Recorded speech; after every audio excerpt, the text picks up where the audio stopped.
Right into it. Oh, that's beautiful. I love. Everybody's all decked out. I, Oh, it's I love this. beautiful. And we got old Paimon. Paimon has a new voice actor in the 5.7 quest. This is old Paimon. That looks so good. Wish I could have an option to keep this as the world, all the time. Festival season means no commissions, which means no Mora. But Catherine's always looking out for us, so we should still drop by and say hello. Or let's go.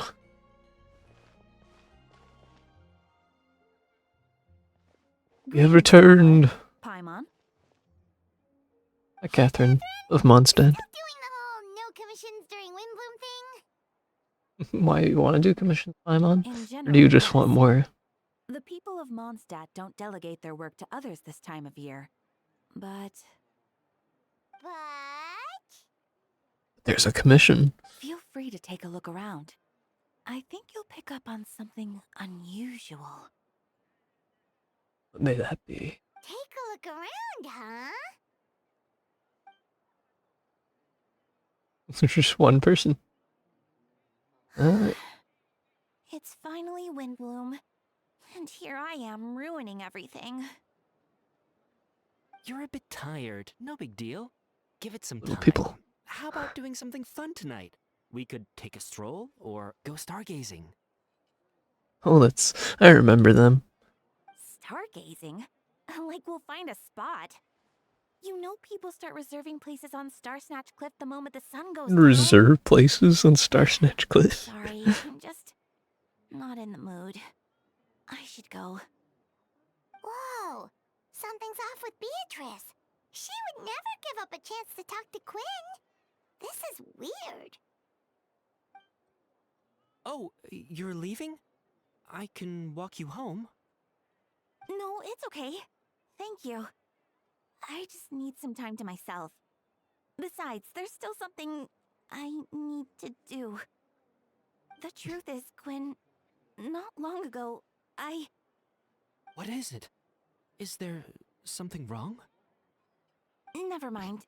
It's nothing. Oh, come on. Actually, Quinn, I think we should stop seeing each other for now. What? No. Mondstadt's gonna explode over this. All over the news. The Mondstadt news. Wait, are you saying we can't be friends anymore? I thought we were best friends. Did you see that? Beatrice ran off without looking back. Oh, we go adventuring in other nations for a bit, and one of Mondstadt's best friendship stories is already over? Can't believe it. Maybe they're just working out the kinks. So, is this what you meant by unusual, Catherine? Is everyone acting weird or something? This is just one example. Beatrice has been feeling down for days. But that's not all. Oh, it's the honorary knight in Paimon. Why do you sound like that? Is something wrong? You don't look so good. I know a knight should be stronger than this, but I haven't been feeling right lately. I just can't focus. Oh no, maybe it is everyone's just not feeling well. I started sleepwalking out of nowhere. Sometimes I'd even wake up in the middle of the night standing in a random location outside. That's weird. You should see a doctor. I did, but all the tests came back normal. The doctor said I'm fine. Strange. I even consulted Miss Barbara at the church, but her conclusion was the same. In any case, she was kind enough to pray to Lord Barbados for me to get better. Well, that'll work. That'll do the job. Barbara's pears is all you need. Is it because I saw something I wasn't meant to see? Oh no. Sorry, this is for me to figure out. It is Windbloom after all. Anyway, I have patrol to finish. Until next time, you two. Mm. We got people feeling down. We got sleepwalking. Problem here. Huh. Is it something in the air, maybe? Something in the air. Oh no, not Donna too. It appears Miss Donna is also out of sorts. Not everyone. Where can I find a truly fascinating man? Oh, that's normal, Donna.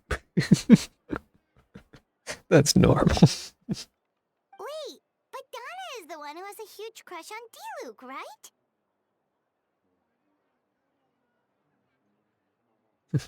That's what I thought too. But she seems to have changed her mind. Hmm. Why is that? Kaya. Hi, Kaya. Is that Captain Kaya? Now she's gonna have a crush on Kaya. That would be hilarious. Huh. Now that I look at him, he's exactly my type. How come I never felt this way before? That's actually hilarious. While Kaya's mute to read Kaya's voice lines. I'm flattered, Miss Donna, although I do wonder whether that was intended for outside ears. Oh, no. Of course not. I'm sorry, Captain. Just pretend I didn't say anything. And, have a happy Windbloom. I intend to, my dear, but first a question. If you don't mind, why the sudden change of heart?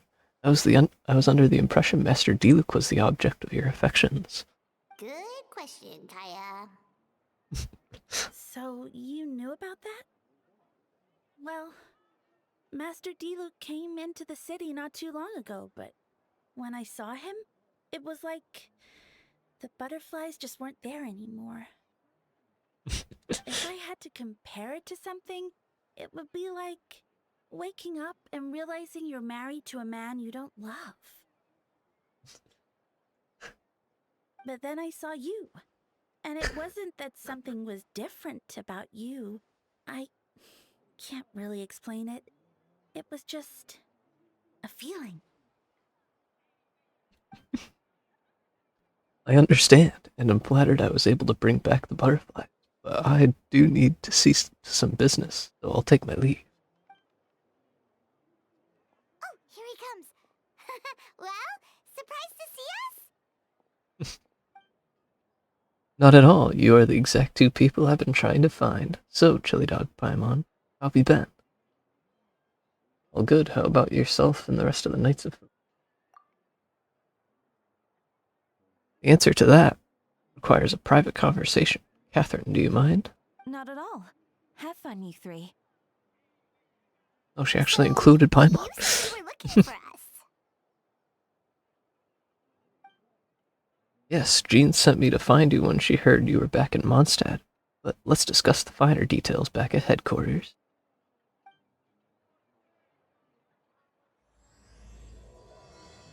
I tried doing a Kaya voice for a little bit, but it didn't really work. I should just do my own voice acting. It's been so long since I've actually heard Kaya's voice that I don't really remember it that much. Like, I know what he sounds like, but it's been too long since I've heard it to actually do a proper impression of Kaya. I'd be grateful if you could keep an eye on things during the festival. Will do. Is there other people I can talk to? Am I able to talk to these people? Oh, Beatrice. What's going on with her?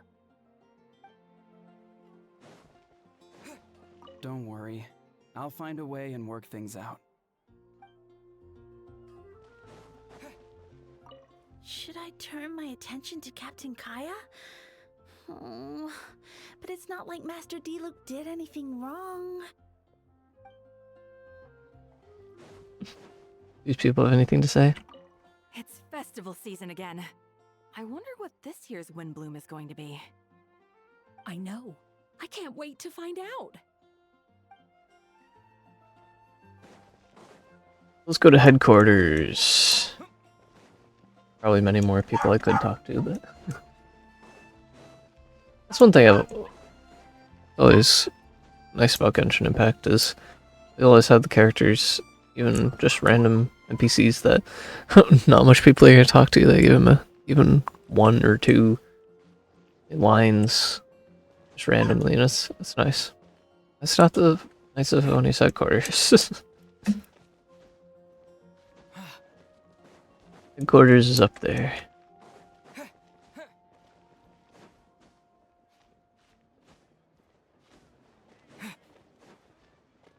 Wonder if these guys have anything to say. Nope. No voice lines for them. Anyway, let's see what's going on at headquarters.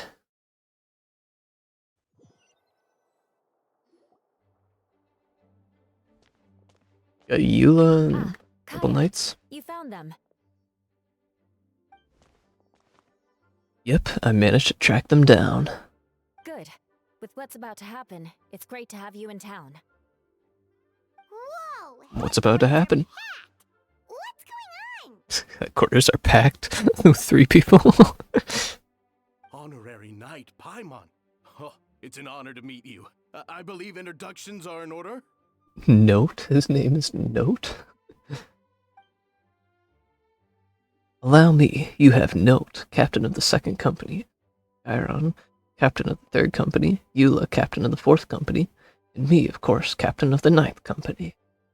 Oh, you're all captains? That's right. Who's captain of the 1st company? Master Jean is waiting for you inside. She'll explain everything.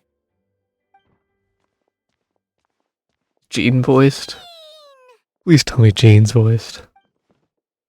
Oh, man. Yeah.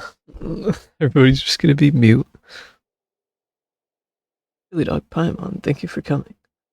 Everything alright? There are tons of people outside. Ah, yes, that would be the captains. You know a few of them already, but I'm sure there are some new faces. There have been a number of incidents in Mondstadt. In order to wrap up the case, I gathered all the captains of the Knights of Favonius together to hold a trial. But this is Mondstadt, not Fontaine. I can understand the confusion. You've never participated in one of our trials before. In truth, we haven't had to conduct one in quite some time. The Knights of Favonius oversee most matters of law and order in Mondstadt. Of course, in the interest of fairness, major cases are tried jointly with the Church. Under the guidance of Barbados, the Knights uphold chivalric justice in the spirit of our order, and the Church carries blessings and goodwill wherever the wind can reach. And today's case requires a joint trial by both parties. Which means it's a serious one. So, do you need our help?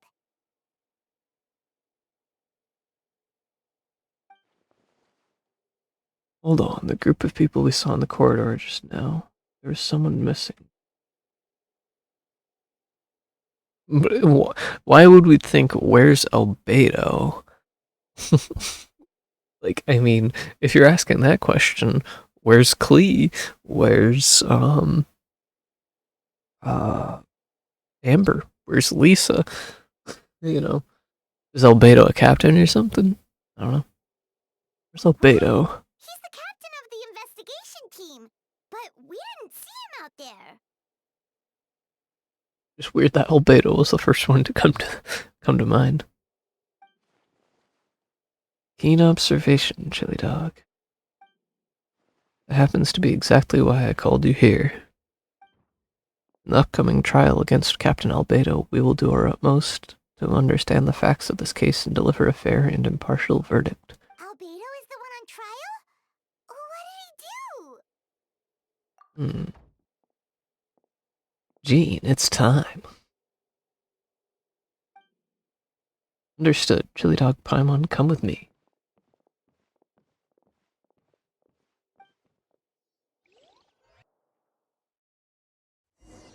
Where are we going?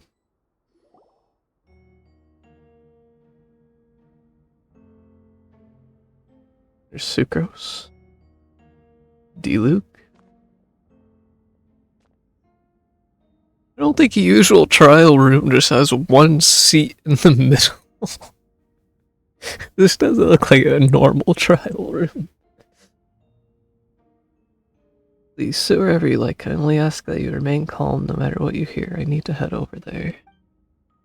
Don't worry, the trial will be fair.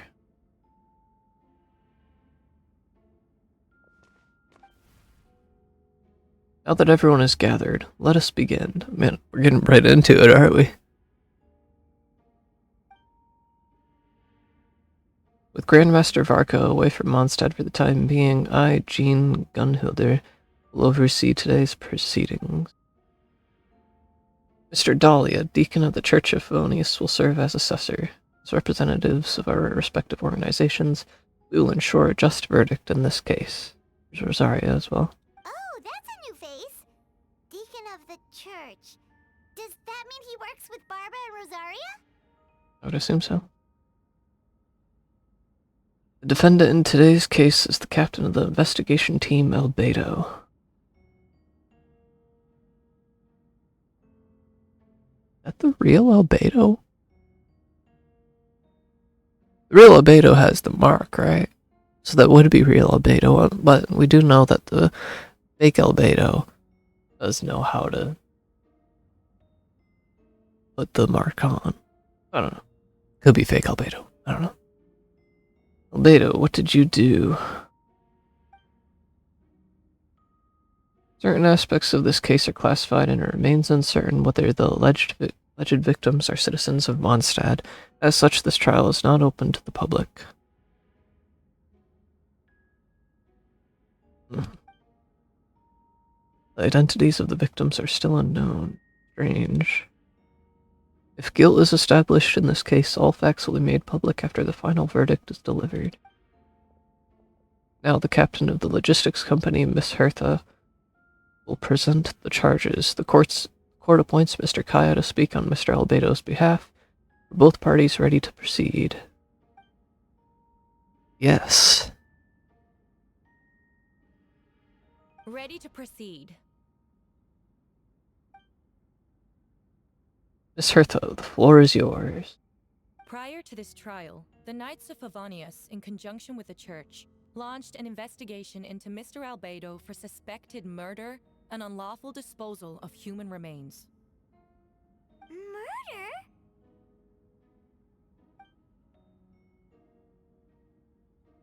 Showing us Mark. A witness stated that, 11 days ago, in the middle of the night, she saw the defendant southeast of the city gates, dragging a large object she later identified as a human body. Interesting. No.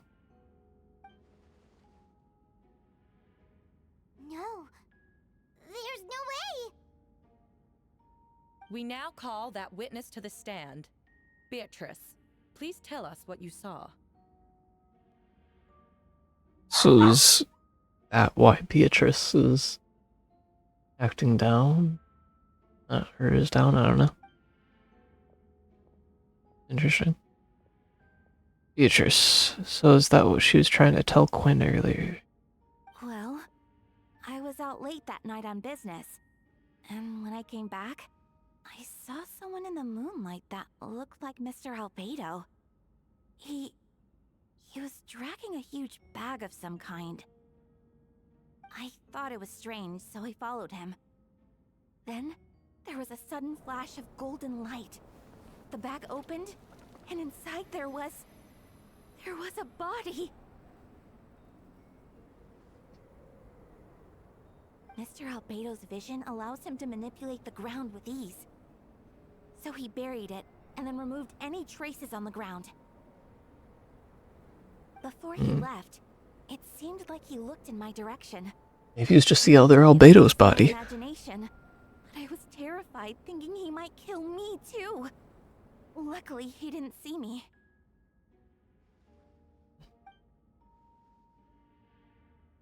I now turn to the defendant. Describe your whereabouts that night. Albedo, I was working in my office on the second floor of the Knights of Favonius headquarters.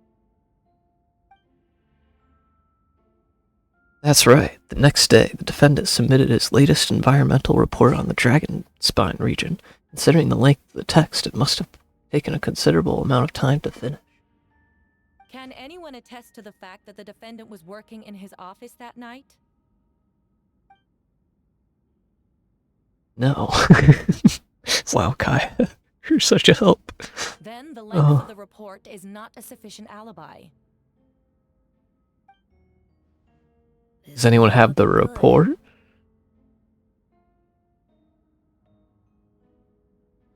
Those eyes.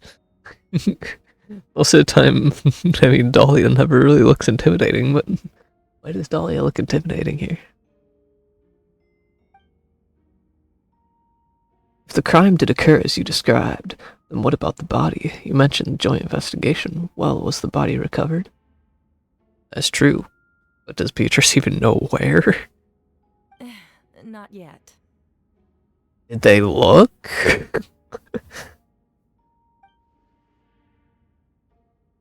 In other words, you dug up the location Miss Beatrice described and found nothing. You don't find that suspicious? I know what I saw. But if there's no body there, then...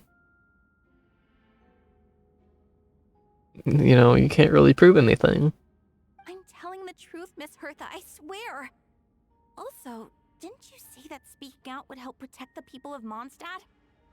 Otherwise, I'd never put myself out here like this. You're doing the right thing. Besides, the investigation wasn't fruitless. A single men's shoe and a torn piece of fabric were found in the bushes near the crime scene. The same location the witness described. If no crime occurred, then is all this just a coincidence? And yet, no victim has been identified, correct? It's true. No one has been reported missing. However, Miss Beatrice harbors no ill will toward the defendant. Her testimony clearly points to a crime, and she has no reason to lie. Does the defendant wish to say anything in response? You may believe otherwise, Miss Hertha, but I did not kill a single person. As a knight and the captain of the investigation team, I have a duty to protect Mondstadt and its people. You accuse me of murder, but there's no body or motive. The defendant raises an important point. Motive. Yet, I must be frank, not all murders are premeditated. Spontaneous conflict can also have unforeseen consequences. Nevertheless, I don't intend to prosecute this case on circumstantial evidence alone. Which brings me to the second charge against Mr. Albedo. Second charge? Please proceed. 7 days ago, at dawn, a witness saw the defendant dispose of the body of an adult male in the area between Dragonspine and Dawn Winery.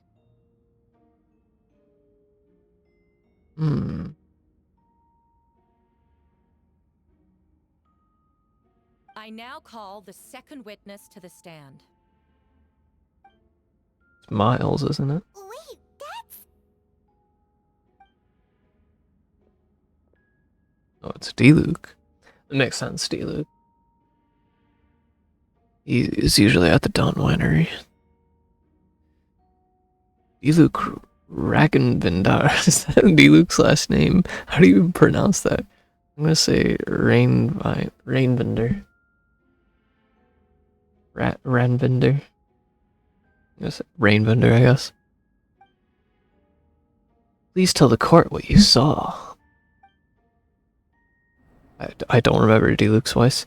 At around 3:40 in the morning, I saw Mr. Albedo dispose of a body beneath the cliff. It was dark, but he used the power of Geo to illuminate his surroundings. If that is the fake Albedo, does the fake Albedo have Geo powers too? Does he have a vision that works? From what I could tell, it looked like the body of an adult male, tall and thin, but I couldn't make out the age. He buried the body underneath the cliff and smoothed out the ground to remove any traces.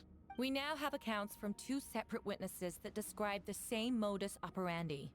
Would you call that a coincidence? I would only inquire as to what Mr. Diluc was doing in that area so early in the morning, not the most opportune time for a stroll. You're just deflecting, Kaya.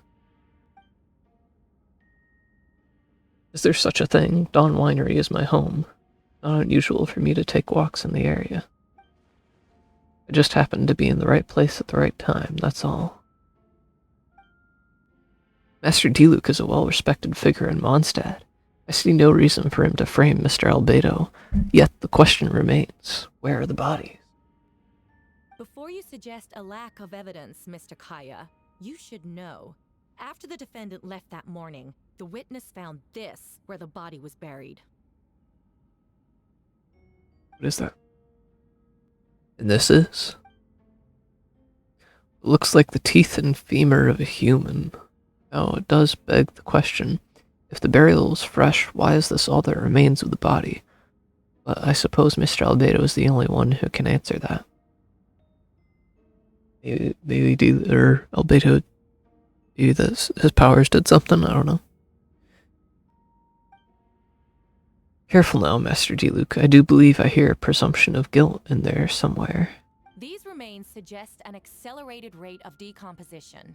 Considering the defendant's profession, there's reason to suspect that alchemy is at play here. Not wrong. It's possible. Both witnesses saw golden light, a known byproduct of alchemy. That's how the defendant destroyed the bodies. The light also explains how the witnesses were able to get a clear view of the events in the dark.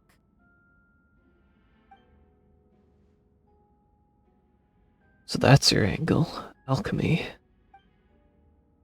Logical assessment, but we have a witness of our own. The afternoon before the alleged second murder, Mr. Albedo had a lengthy intellectual exchange with his student, Sucrose. The two were in the library until the next morning. Sucrose, what you got? Why did the discussion last so long? As Sucrose was presenting the results of her research, she noticed some flaws in the data and insisted on reviewing her calculations until the next morning, with Mr. Albedo present. Sucrose, that's right, we were in the library together. You're certain Mr. Albedo was present the whole time? Yes, and I know Mr. Albedo will never kill someone. He could never be that cruel. Nevertheless, the other witnesses have no reason to lie. Tell me, Miss Sucrose, that meeting in the library, were you awake the whole time? Sounds like a considerable duration to go without sleep. It sounded like she had a British accent towards the end there.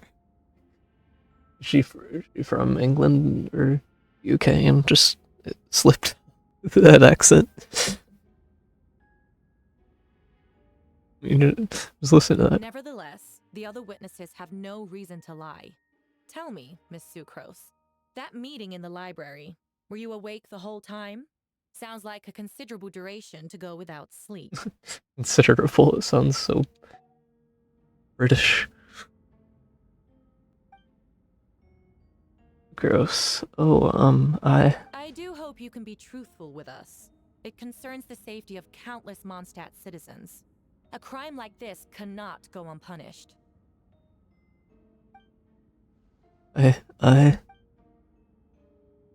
Beto, I'll take it from here. During our meeting, Sucrose did fall asleep not long after midnight.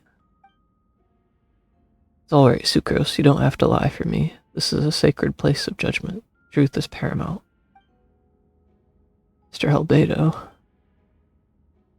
I see, then I'm afraid your alibi cannot be substantiated. You understand?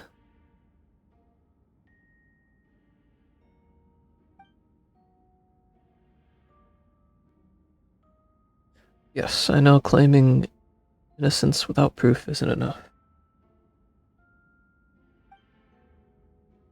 But the prosecution's argument has its own holes. There's been no mention of a motive, or what exact method could reduce a human body to those remains. No conclusive evidence of guilt. but the witness accounts do match to an extent that can't be dismissed. This is a tricky one. Allow me to submit another piece of evidence. The investigators intercepted one of Mr. Albedo's correspondences. I will now read the pertinent parts to the court.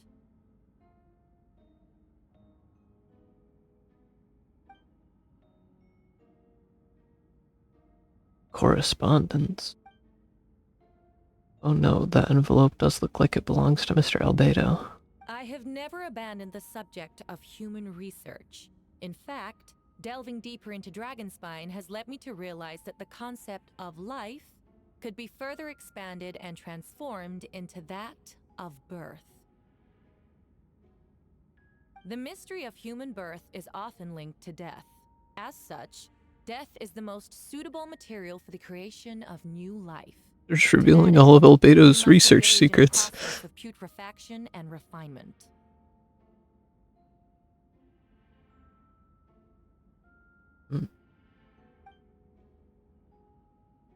Putrefaction and refinement. Is that in reference to an alchemical process? The letter continues. Experimental trials have been carried out in the northwestern part of Dragonspine, in the area southeast of Mondstadt's main gate. The data is as expected. Just as you endeavored to do, I too shall take up the path of creation and break through current limitations to reach a new realm of living beings.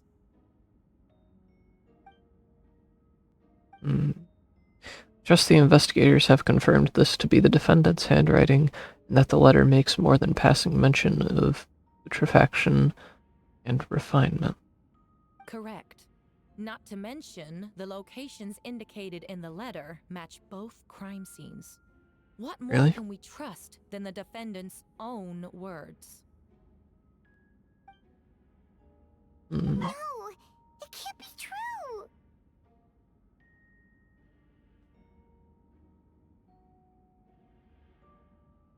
Right, Paimon, it can't be true. I can't believe it. A guilty verdict cannot be delivered without sufficient evidence. In order to protect all parties involved, that is what our principles demand. My original assessment was that we lacked said evidence. Well, you know what's gonna happen. Full-on investigation. But now, it seems the only remaining questions are the identities of the victims and the specific alchemical process used in this case. Albedo. Huh. Then we are in agreement.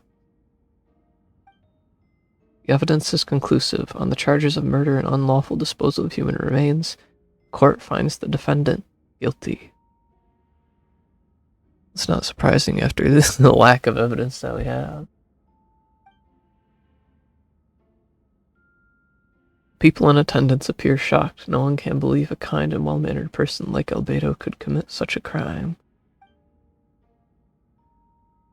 Jean stipulates that those unsatisfied with the verdict will have time to submit an objection or appeal, but most appear hopeless in this moment. As you watch Albedo being taken back to headquarters, you get a strange feeling that something hidden is about to come to light. It all comes back to the letter, a secret that you and Albedo know all too well, but the people of Mondstadt have yet to discover. Why would Albedo do something like that? Oh, this has to be a nightmare. Albedo told me his secret once, that he was a synthetic human created through alchemy. Did that have something to do with this case? But what, following in Ryan Daughter's footsteps just because he's an alchemical creation? That would only make him more suspicious. If that is the actual Albedo, the only thing I can think of is he's burying other, like, he is burying experiments that didn't work or something. That's the only thing I can think of right now.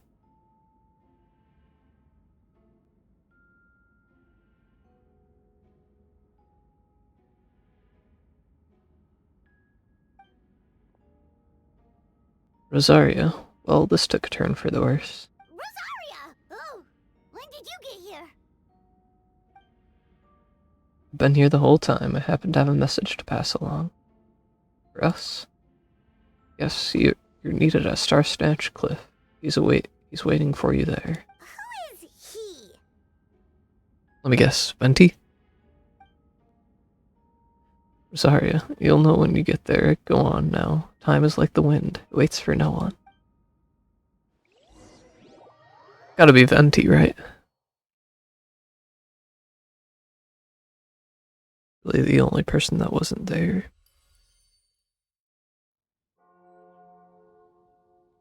Recollections. The current story seems to be related to your past adventures. Would you like to quickly go over and review those experiences? I'm interested to see what they did here. I want to check this out. Let's begin reviewing. Shadows amidst snowstorms review. This is the like the recap of the 2.3 event. You and Paimon went to Dragonspine to ask Albedo, who is conducting research there, some questions about alchemy, only to encounter a series of strange events.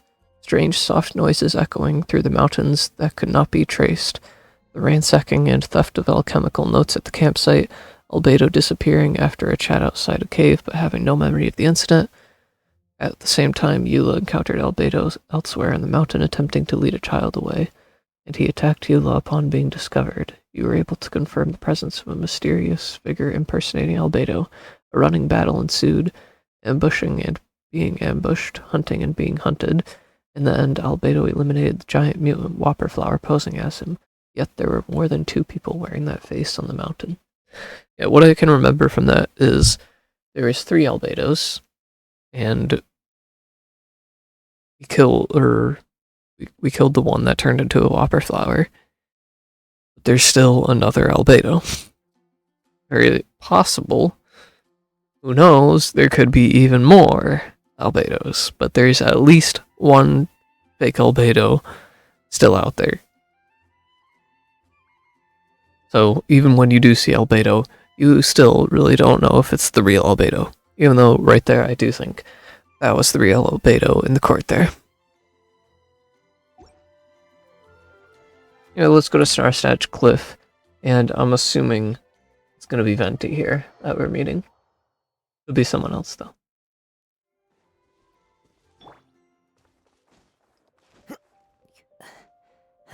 What's the best way to get up this cliff? Is it here? Oh, I never even knew that was right there.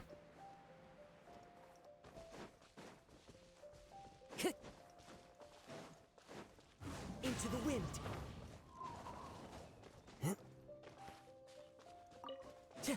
Some Cecilias. We needed a lot of those for when we were building Venti. Here's Venti. I finally finished my Venti build.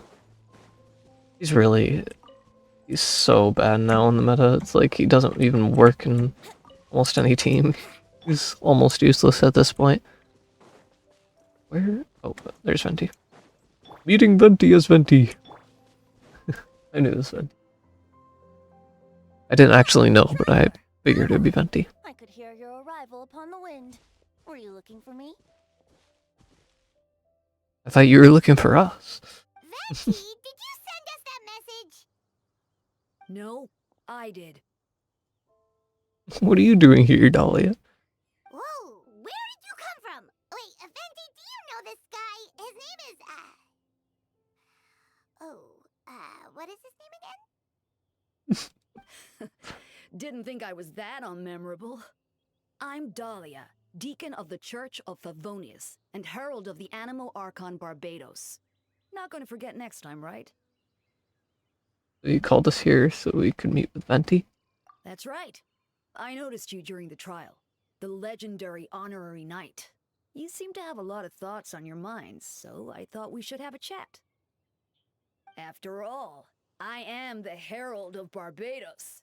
If the people of Mondstadt are in danger, I should keep the Animo Archon in the loop. You know that's Barbados? Wait then, you know About what?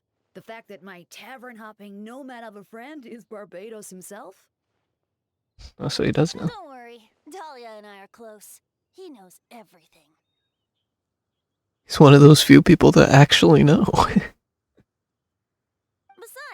a god needs someone to communicate their will in a formal setting, and no one does that better than Dahlia. Not that I saw that coming when we first met. But back to the matter at hand.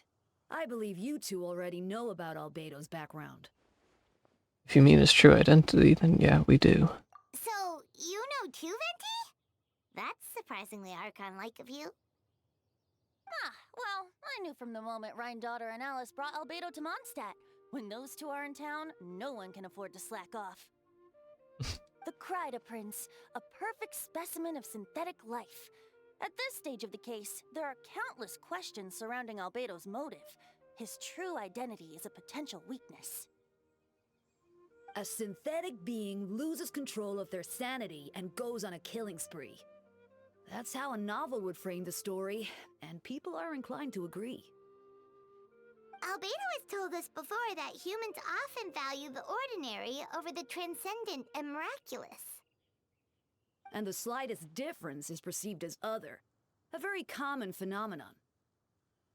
Which means we need to find a way to help your friend. What do you know about the situation, Venti? Me? Well, I know that Albedo is a synthetic being, and that a lot of strange things have been happening in Mondstadt, even though Windbloom should be about drinking and having fun. Me for you. We noticed that too! The minute we got here, something was off. Share your observations with Venti and Dahlia. I've picked up on most of those too. Miles is out of sorts. Beatrice seems anxious. Although I didn't know Donna stopped being interested in Master Diluc. When no love remains for the songs to tell, the world becomes naught but an empty shell. Cruel is said fate, cruel it may be, were it not for a hero who could set us all free. Bravo! What are you getting at, Tone Deaf Bard? Oh, just making a comment. There are always unavoidable trials in life. At least, that's what Barbados would say. A certain someone is going to need to overcome a trial like that. In such cases, even the Seven know better than to tamper with fate. If only there was a brave soul willing to aid their friend in his time of need. Should he meet a terrible fate, all of Mondstadt could be worse for it. Venti. If you wanted our help, you could have just asked, you know. Well, even if Albedo wasn't at the center of this case, protecting Mondstadt is part of being an honorary knight, right? You'll still have help, of course, which is why I prepared a little surprise. Behold! A bomb! Why does he have one of Clee's bombs? Don't worry, I removed the fuse, so it's not going to explode. Say hello to the Dodo communication device. Suddenly just explodes. So, this thing belongs to you now? We're old pals. Don't think she'd care if I borrowed it for a few days. Anyway, this invention, with a little help from a trick of mine, will allow us to keep in touch. Just take it out and we can chat.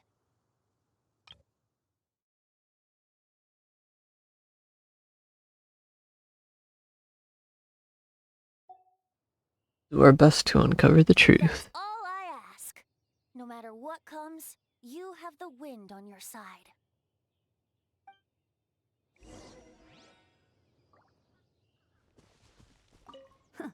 I suppose we're old pals too at this point.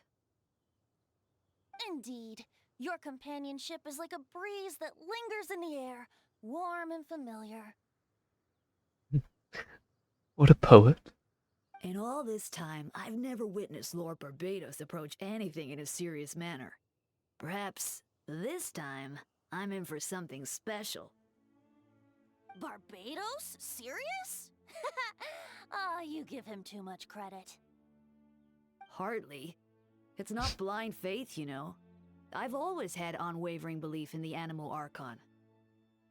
Is that so?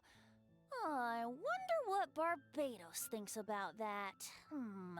You should pray to him and find out. Good idea.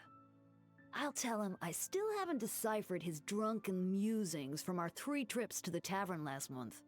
His wisdom is sure to reveal itself in time. Oh, you know what? Forget about Barbados, Dahlia. Treat me to a drink instead. You wouldn't refuse me, would you?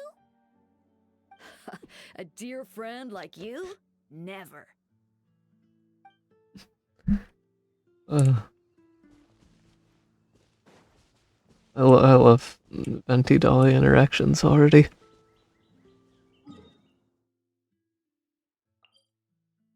Anyway, let's get right back to... let's use this Yodo communication device.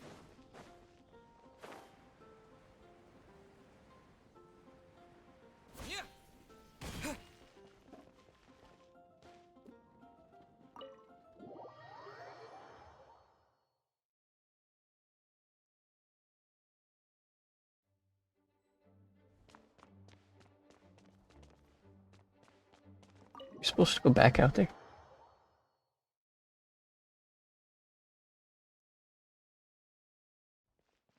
Instead, even festival now. Is it just changed back?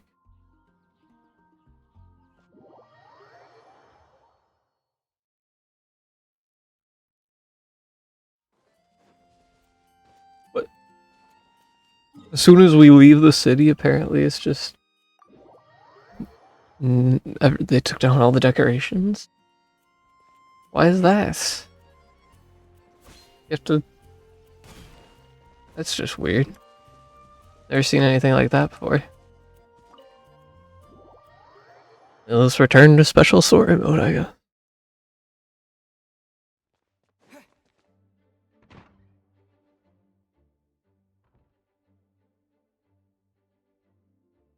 I know you all must be shocked, but the evidence is solid. Albedo's situation is not looking good.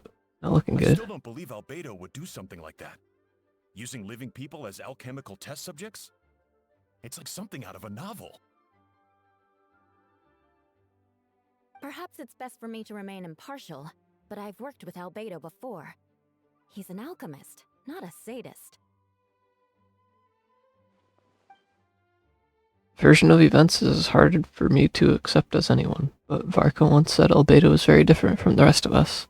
Perhaps there are things we still need to learn about him. Let's see what Albedo has to say for himself first. Would you mind giving me a moment, everyone? A private matter requires my attention. Hey, Jean! Chili Dog, Paimon, perfect timing. Kai has a favor to ask. Like Jean said after the verdict, we have time to submit an appeal, and I will do my utmost to convince Albedo to accept. He's been acting strange, and I can't read him for the life of me, but I need you two to start investigating the case. Investigate the case? Yes, it's almost time for you to get involved. Do you want us to join the joint investigation? Are you sure we're just adventurers after all? No, we'd like you to launch an investigation of your own. I'll continue working on his defense in the meantime. If you find anything that might help his case, just let me know. I know it's against the spirit of the season to task you with this, but Albedo is a trusted member of our ranks. We owe him the benefit of the doubt. Understood. I'll look into the case on my own. I know you'll get to the bottom of this, Chili Dog. You've never failed us in our time of need. But what if the accusations turn out to be true? Then you will have done Mondstadt a great service all the same. I'm expecting a retrial. Until then, you're welcome to have a look around Albedo's office on the 2nd floor. I'm counting on you.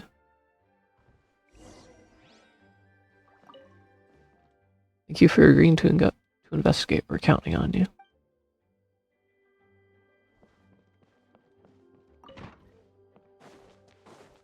Are we actually able to go to the second floor? The Knights of... We're able to go to the second floor! We've never been able to go to the second floor of the headquarters. We're able to go to the third floor? No. We finally got the second floor. Wait, Captain Kaya! Surely I can't just... These two are here on Jean's orders. She asked them to investigate Albedo's office. Oh, in that case, head on in.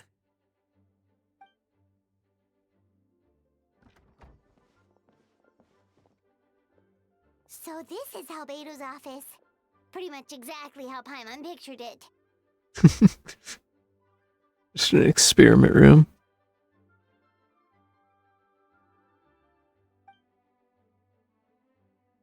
Does he just do experiments in here?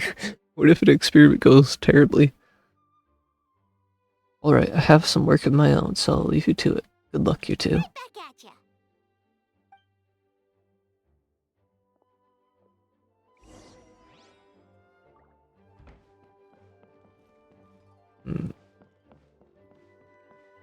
Anything here? Alright, let's see what we can find. Investigate the book.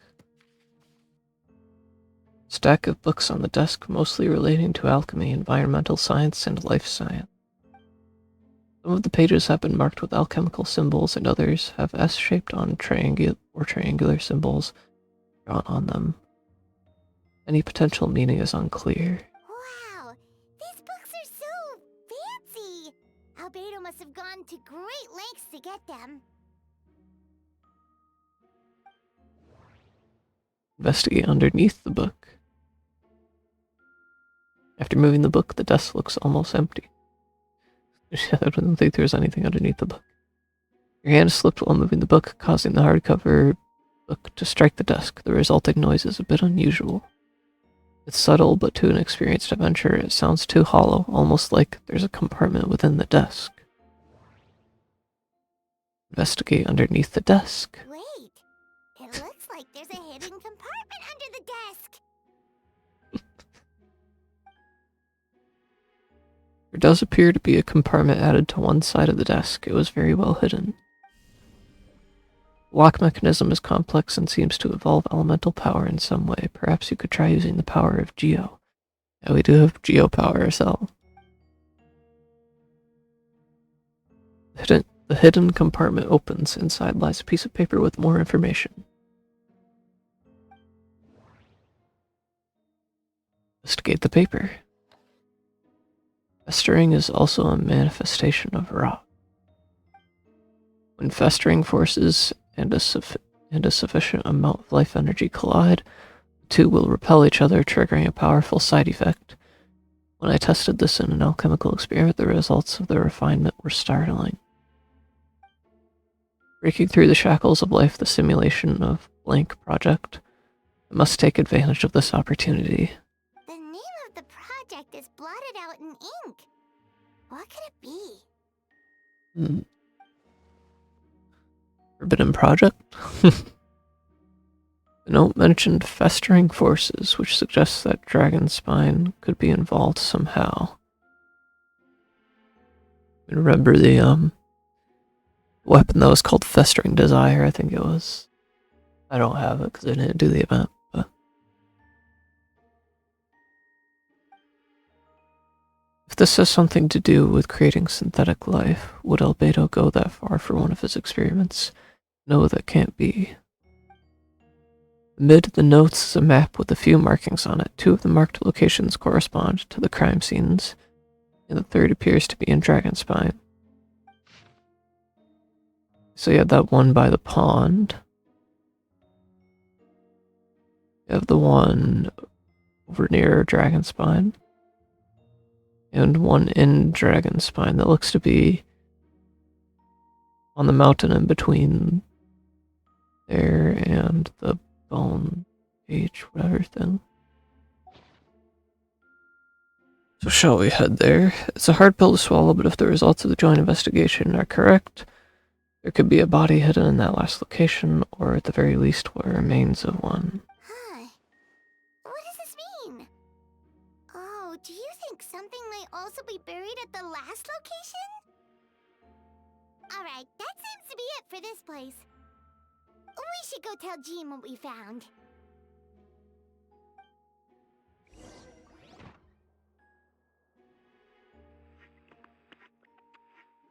Dodo Co. Oh, Vent is calling! Let's answer! How's the investigation going? Find anything? Oh, we found stuff alright. Stuff that only makes Albedo look even more suspicious. I see. So, Albedo's researching something that doesn't help his case, huh? Share what you learned with Venti. Not promising.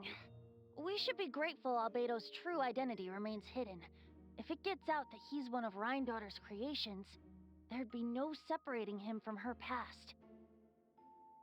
As we both know, Rhindaughter's approach to alchemy and ethics was pure madness, and the evidence you just found, let's just say it could convince even those closest to him of his guilt. Perhaps even you.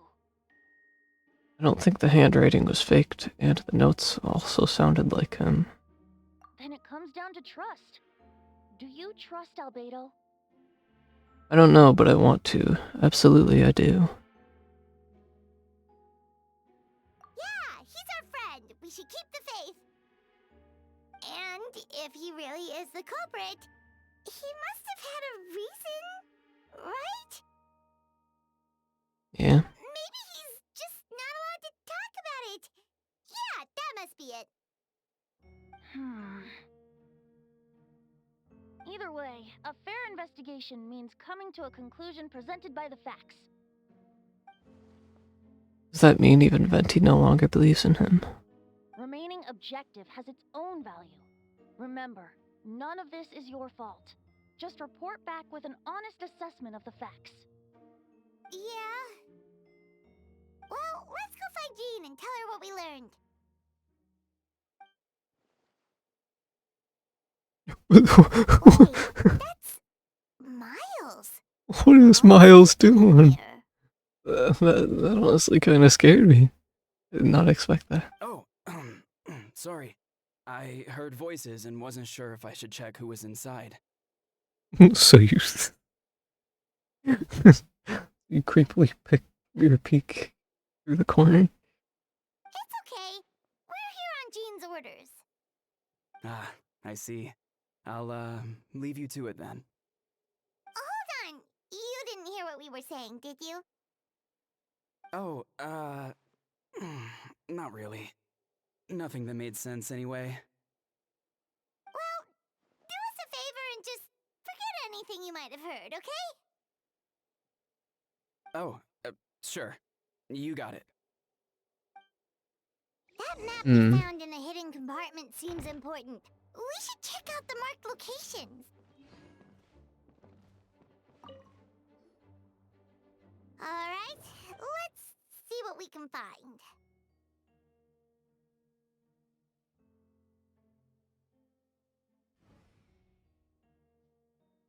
Ooh, there's more stuff to investigate. Investigate the research notes. Albedo's notes lie on the table. They resemble the ones you've seen before, but the contents are different this time. As always, the penmanship is impeccable, careful and neat with a certain elegance in its uniformity, much like the man himself. One of the notes reads, "Putrefaction should be regarded as a counter-simulation to the process of life, like a highly efficient and destructive spell of rot.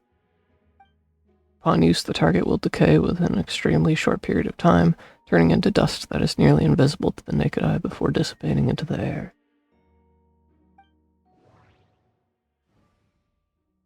Investigate the test tube. There's a test tube on the shelf with some black powder residue at the bottom. Next to it lies a neatly written note.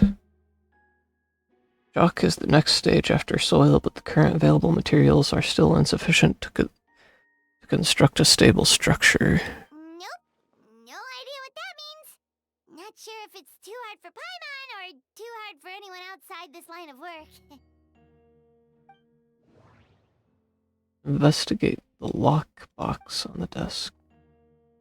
The lockbox sits on the desk. The latch bears signs of wear, suggesting the importance of whatever lies within. The box likely remained locked most of the time. But now the lid remains wide open, as if the owner was forced to leave it in a hurry and didn't have time to lock it. Perhaps the letter intercepted by the investigators was once stored here. The remaining contents shouldn't hold much weight as conclusive evidence, but you still get a strange feeling after reviewing them. In elegant penmanship, the letter reads, "In addition, I do happen to have some information on the subject of our last discussion. The materials and arcane information required for human transmutation. The formations in these records likely originate from the Conrian art of Chemia, but relevant documentation has not been well maintained over time, so I cannot guarantee there are no errors or omissions. As thanks for your past assistance, I've enclosed the records with this letter. But that does not mean I support your pursuit of this research. Ethics aside, I'm not convinced it's even possible to create a human whose existence is identical to our own. The idea that the dynamic of creator and creation could exist within the same species is cause for concern. Even with a talent like yours, I must urge you to proceed with caution. The signature belongs to an unfamiliar name, one that also appears on an alchemy book nearby. You skim the preface and learn that the author is an old and accomplished alchemist.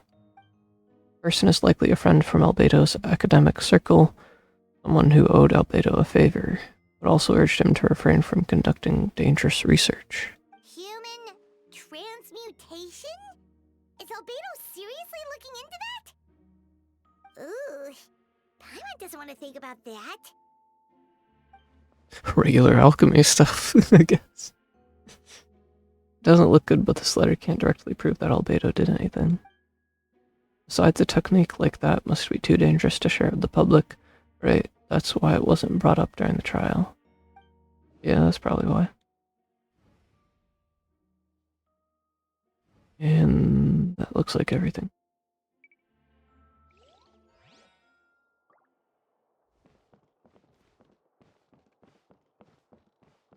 Doesn't seem like there's anything else here.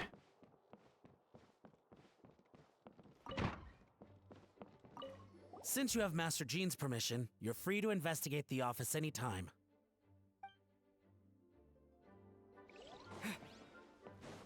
I want to check the other rooms. Aw, can you go in there? Looks like they're still in development of the second floor. They only added one room.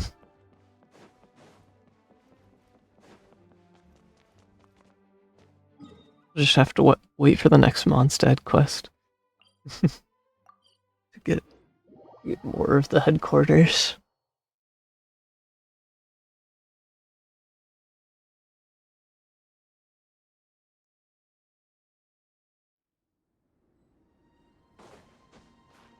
Anyway, let's check out this location. Climb this map for it. Be careful in Dragon Spine because of the sheer cold.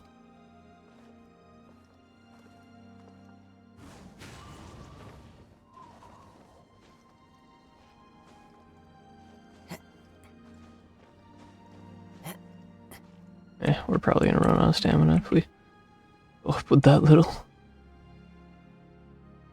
The wind knows me.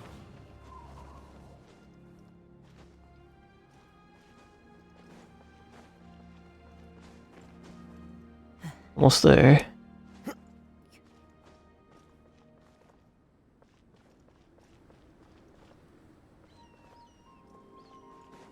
Where are we even going?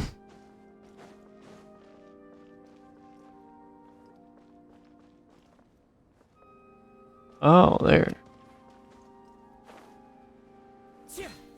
We should be getting close.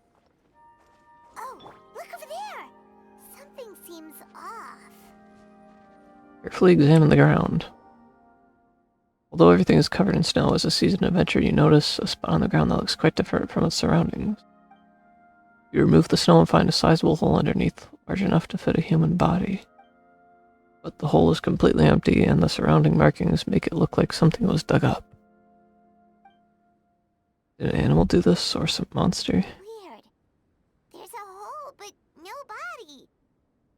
The prosecution's argument is that Albedo used alchemy to destroy the bodies, but this location is different from the other two. Why not fill the hole, or smooth out the ground like the other places? If one person did all this, why not remove the traces like the others? And if Albedo isn't the one responsible, why was this location marked in his notes? You return to the Knights of Favonius, doubts swirling in your mind.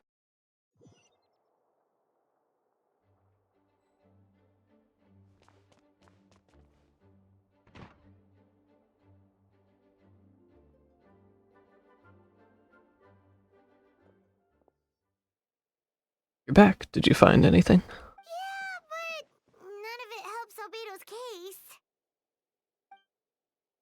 Tell Jean about your findings from Albedo's office. I see.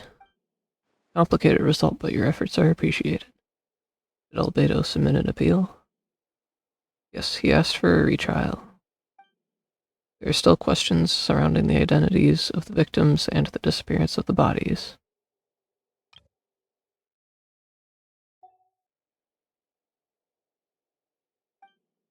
Minimal remains that were uncovered have been sent for forensic analysis, which should provide some answers. It's just What's wrong? if the victims turn out to be Mondstadt citizens, the situation becomes all the more serious. The second trial would likely have to be opened to the public, and I doubt public sentiment will be in Albedo's favor.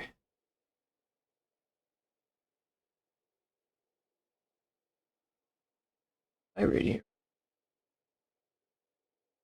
Been a long time since seeing you in the chat. Yep, Paralogism. Finally.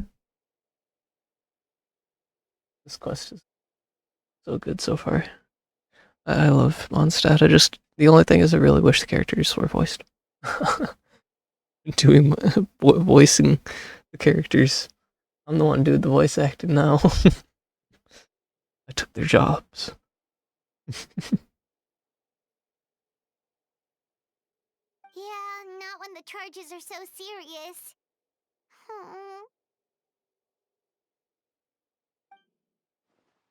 Second trial is set to take place in 2 days. I hope you consider attending this one as well. We're already doing the retrial? We'll be there. In the meantime, we should all just stay positive. All said, when the time comes, I'll carry out my duty to the best of my ability.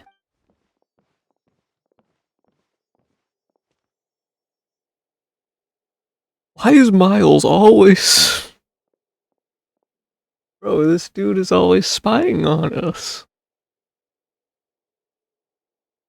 Something's fishy about him. He's purposely listening in. Fishy. Miles.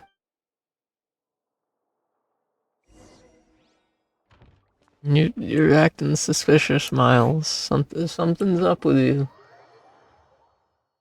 I don't trust you.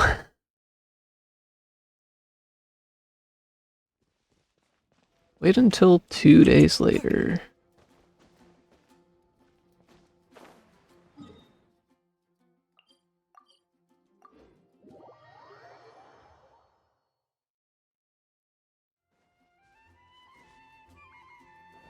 Why do they just take down all the decorations? I wanted to stay like the festival. It looked so nice. Anyway, let's fast forward the time. Moing, moing.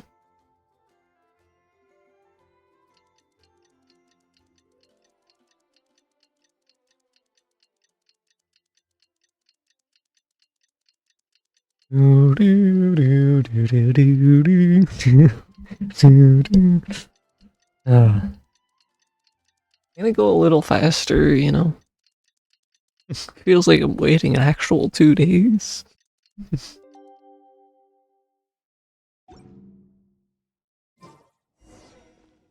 meet up with Jean. It's about time for the second trial. Go to the headquarters.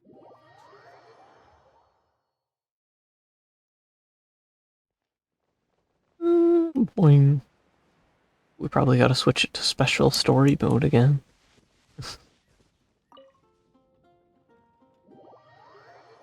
I don't know why they did this.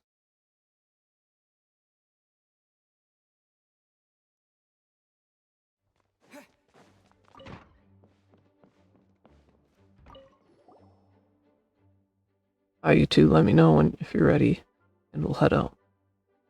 I have something to take care of first. Of course, let me know when you're done.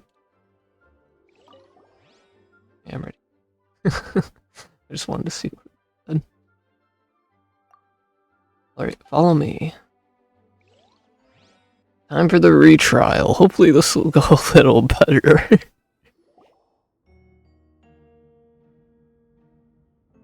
This one open to the public? Indeed it is. See a lot of civilians here, actually.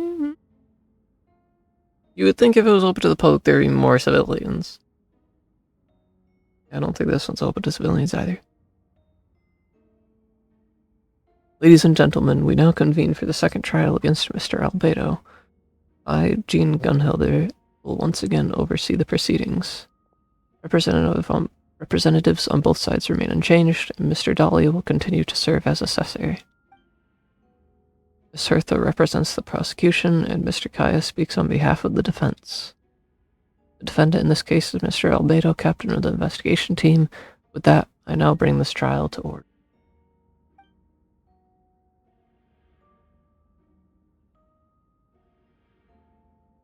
Ms. Hertha, have the investigators made any new discoveries? Yes. We sent the teeth and the femur bone found at the scene to the church's medical office, and were able to conclude that these are, in fact, human remains.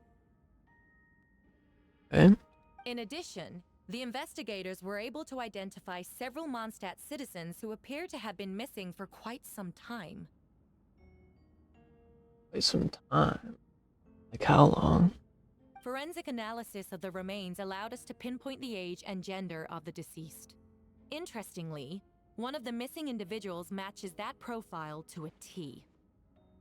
The medical office couldn't spare the personnel, so Miss Rosaria is here to present the results to the court.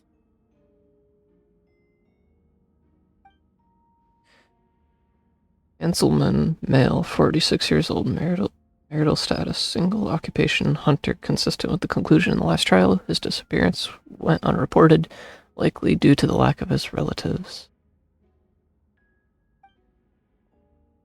In addition, medical records show that he sustained a mechanism-related injury to his leg 3 years ago. The damage of the femur bone Mr. Diluk found is consistent with such an injury. Therefore, we can conclude that one of the victims, in this case is Hanselman, specialized technique was likely used to accelerate the rate of decomposition.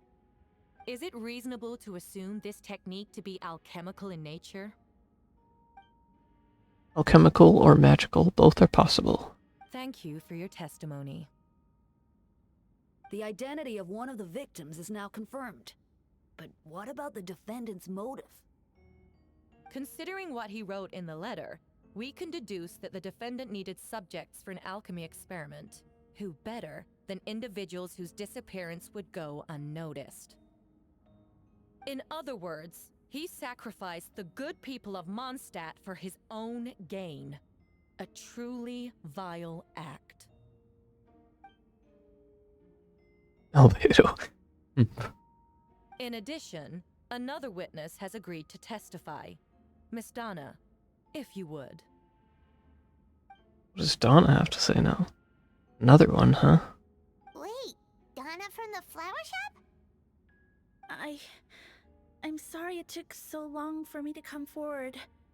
But the night Master Diluk saw Mr. Albedo, I was there too.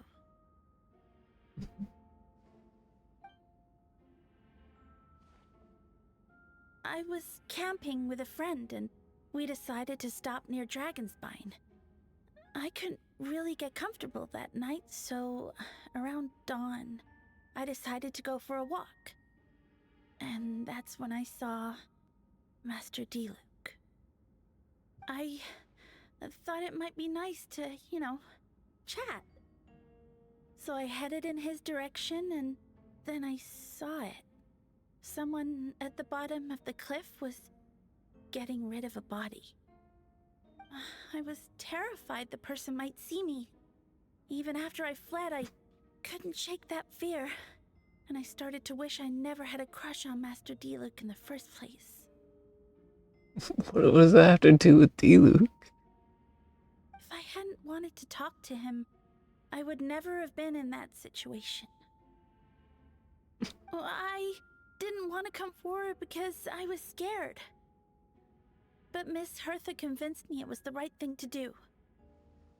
I'm sorry it took me so long. I see. Just stepping forward was brave enough, Miss Donna.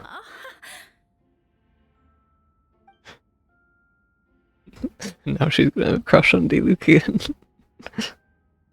Court thanks you for your courage and commitment to justice. Yes. Thank you. The two witnesses corroborate the same sequence of events.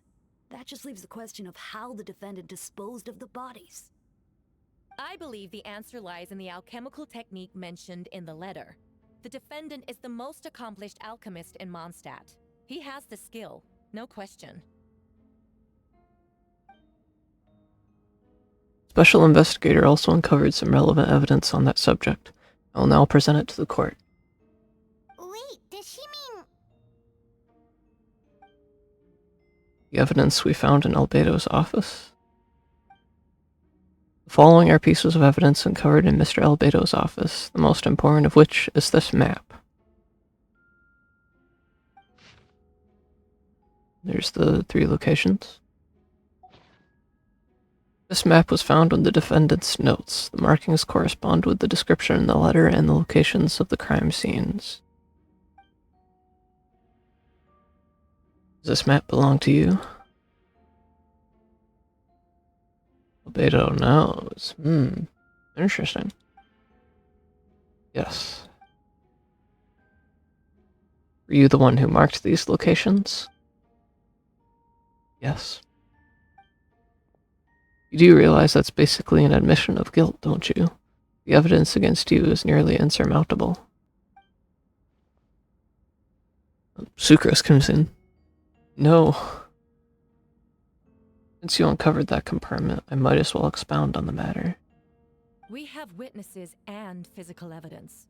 What could you possibly say in your defense? What I always have. I never killed a single person. Ugh, you have some nerve. Saying that when the evidence is stacked against you? I believe him though, that's the thing. Assert that you've presented a meticulous and convincing case, I'll give you that, but I will not admit to something I didn't do.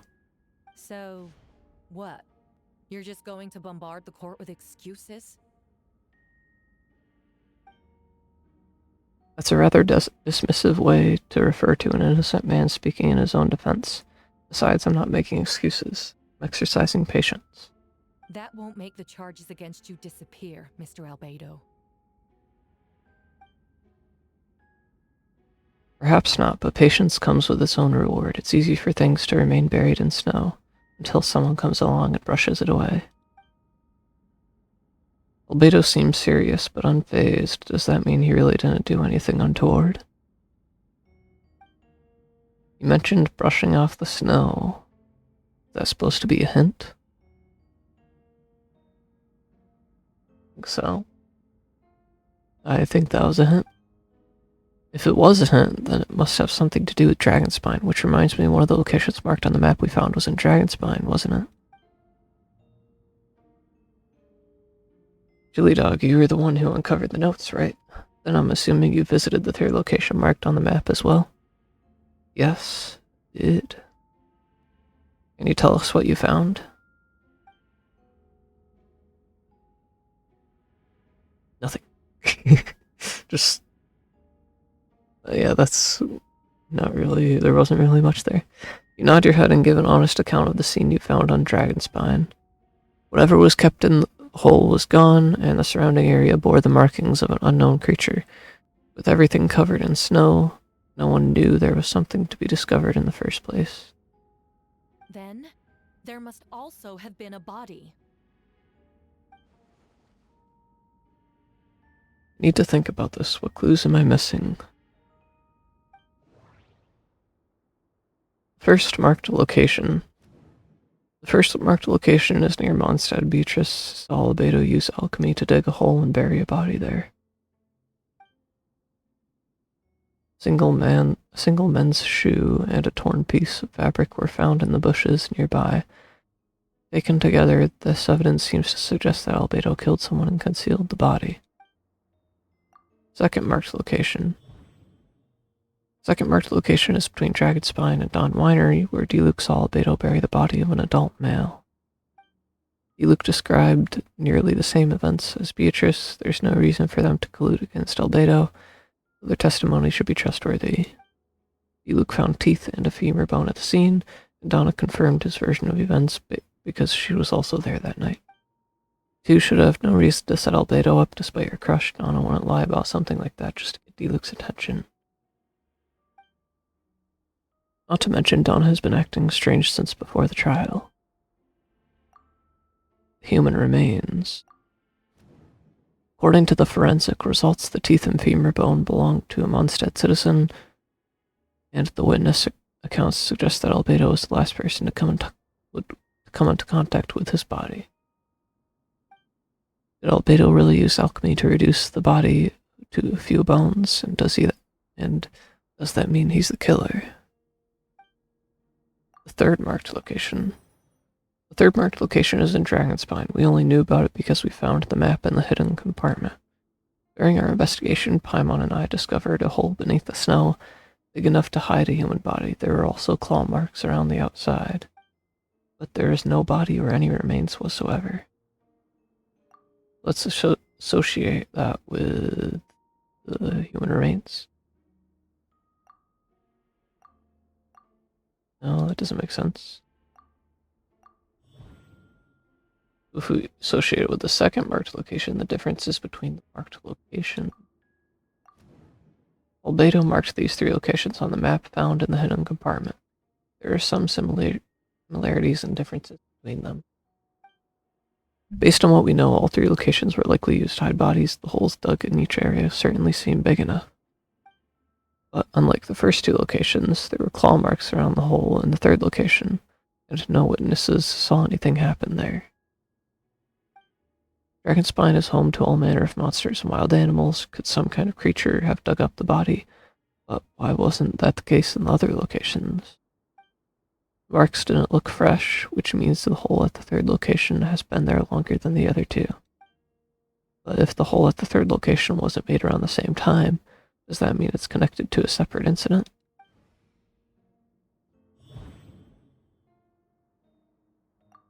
Albedo's identity in Dragonspine's ecosystem. Dragonspine has a frigid climate and is covered in snow all year round.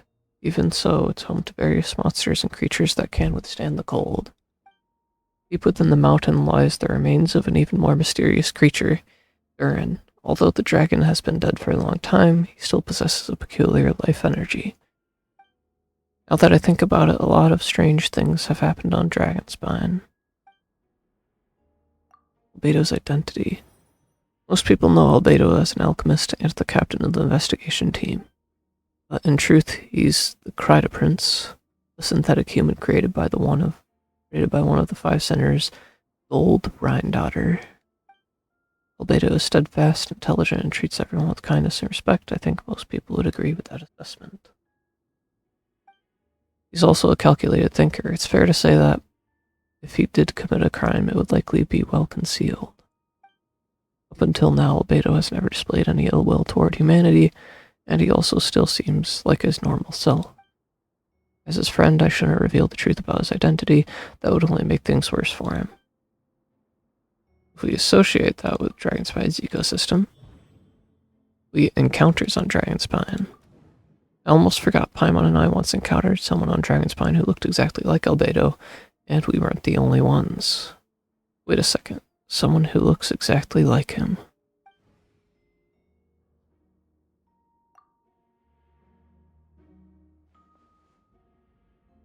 I'm guessing Albedo has a plan, so I should help him out.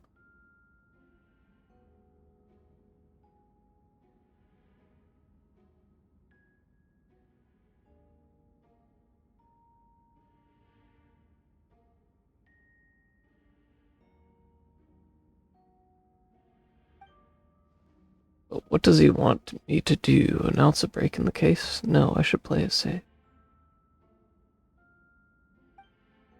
Since I made an honest assessment of the facts, I should be honest about my doubts too. It's only fair. Besides, I think I understand what Albedo was trying to tell me just now. I'd like to address the court, if I may. I was the one who investigated the office, and I believe the results raise a few questions.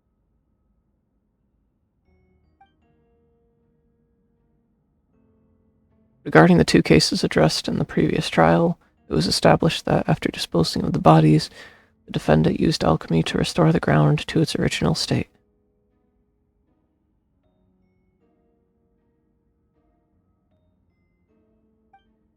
But that wasn't the case at the 3rd location. The hole was still there, with dirt scattered around the perimeter. It looked more like something had been dug up. If this was all done by one person, why wasn't the 3rd scene given the same treatment as the others? Why weren't the traces removed? In addition, the markings around the 3rd location weren't fresh, which suggests that the Dragon Spine incident happened at a different time. For those reasons, I believe there's still reasonable doubt in this case, and I hope the verdict reflects that. Thank you. Astute as ever, Chili Dog. Questions there may be, but allow me to point out, there is no evidence to suggest that anyone besides the defendant knew about the 3rd location, and the map was found in his notes. That fact alone makes him the most plausible suspect, unless Mr. Albedo suddenly plans to deny that the map belongs to him. Allow me to respond to Chili Dog's point. If all I cared about was proving my innocence, I would indeed do as you described, Miss Hertha, and deny any connection to that map. But that was not what I intend to do. The map does belong to me, and I did hide things at those 3 locations. Interesting. There were indeed bodies at each location, and I did kill and bury someone on Mondstadt. Wait, what? That's interesting. Ha! So you admit it. Let the record reflect that the defendant has confessed to his crimes. Hold on. Albedo's cooking here. You're mistaken, Miss Hertha. The story doesn't end there.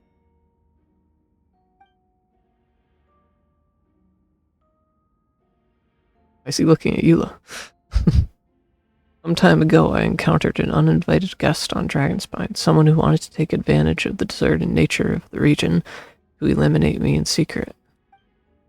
His desire to kill me led to an altercation where I killed him instead, and buried the body on the mountain, the 3rd location marked on the map.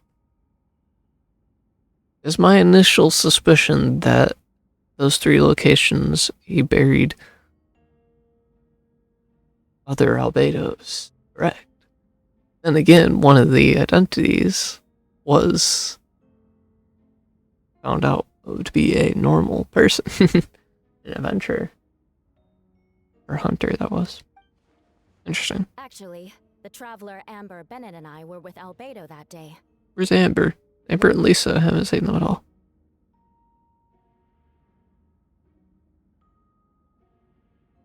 The Adventurers Guild was holding an event on Dragonspine. After it ended, we all left the area. Actually, the traveler Amber Bennett and I were with Albedo that day. If the person Albedo is referring to is different from the one we encountered on the mountain, then the altercation must have occurred after we left.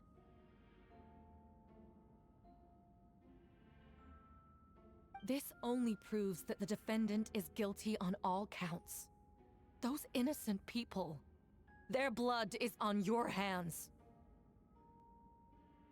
if she would know that the innocent person is not innocent, is the other albedo, then, you know, I don't really know if it would be considered as something he's guilty of. No, you're wrong. You deny it? After admitting to murder for the whole court to hear? You've clearly lost your mind. If you would let me finish, Miss Hertha, I could get to the important part. The man who attacked me on Dragonspine was my height with blonde hair and blue eyes, dressed in clothes nearly identical to mine. So, someone who happens to look exactly like you? Exactly like him. So I was right. It does come back to what happened back then. It's one thing to look similar, but for the clothes to be the same? What's going on? I don't want to be here anymore. Regardless, the important thing is that you admit to killing someone on Dragonspine. Yes, I killed someone that day, someone who looked nearly identical to me. But I never said that someone was a person.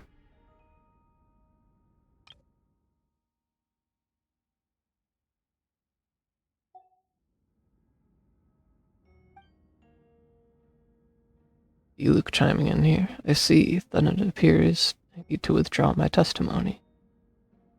What? Everyone! I brought her! Brought who? Wait, you... The person who just came in, isn't that Hertha? What? What's going on? Who are you? Why do you wear my face? Now this is getting really interesting. What is going on? Hello to you too. A calmer looking Hertha. As you can see, this is Hertha, the logistics captain of the Knights of Favonius. I see what's going on here. It's all been leading up to this, hasn't it? Your confession. It was all an elaborate stunt to set me up. You want to undermine my credibility? Fine. It doesn't eliminate the mountain of evidence stacked against you. All I want is justice for the people of Mondstadt. So who's the real Hertha? Order in the court. I've been stationed on Dragonspine all these years because that is where the subject of my research lies, the dragon Durin. Several hundred years ago, the Dragon of the East, Dvalin, defeated Durin in battle and, with help from Barbados, sealed his remains on Dragonspine. Durin was created through alchemy, one of the finest specimens of artificial life. As such, death was not a true end for him. His heart still beats and grows more revitalized by the day.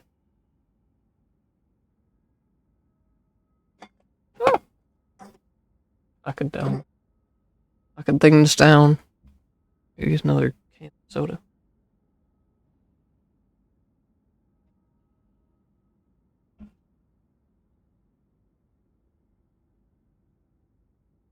All this reading voice lines in my voice. I need something to drink constantly.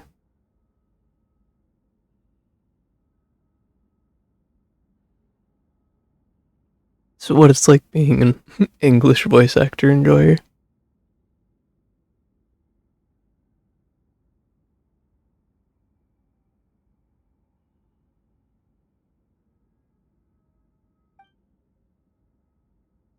My imposter was on Dragonspine. My imposter on Dragonspine was a failed specimen abandoned in Durin's stomach, an unsuccessful iteration of the homunculus project. I've heard that. For anyone that does play Epic 7, which I do play Epic 7 a little bit, their homunculus is also a term that's used for people on there.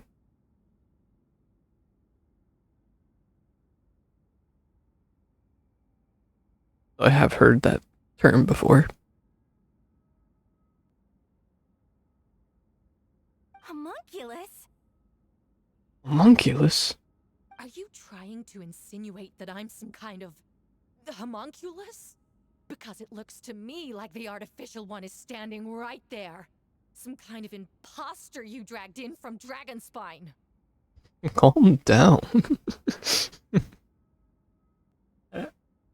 We don't know who's the real Hertha here. So this is what I look like when I fly off the handle.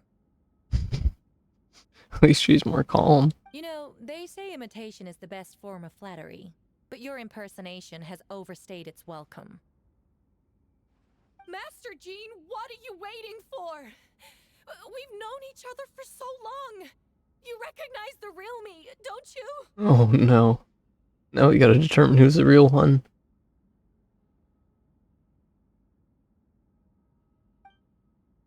Two of you look identical, but judging based on demeanor, the new arrival actually seems more like the Hertha I know. That means nothing. By that logic, I could just as easily accuse the albedo in this room of being an imposter. How do we know he isn't the fake one? A cold-blooded killer who replaced the real albedo long ago. Then, how about something only the real Hertha would know? The longest scar on my body. The knights who fought alongside me that day should remember where it is.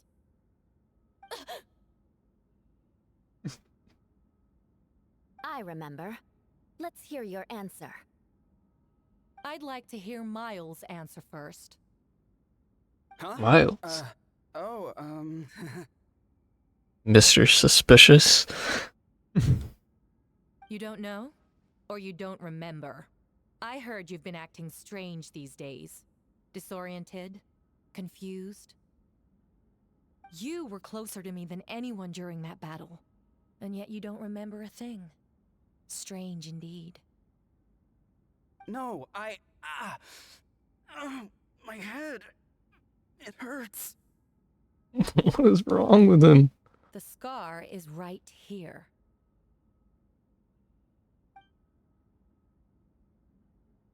Beto, why the nerves? I can't imagine this comes as a surprise. Unless your informant in the Knights of Favonius failed to mention the scar on Hertha's left arm. Albedo has done a lot of research into beings like you. If you deny it, then show us your arm.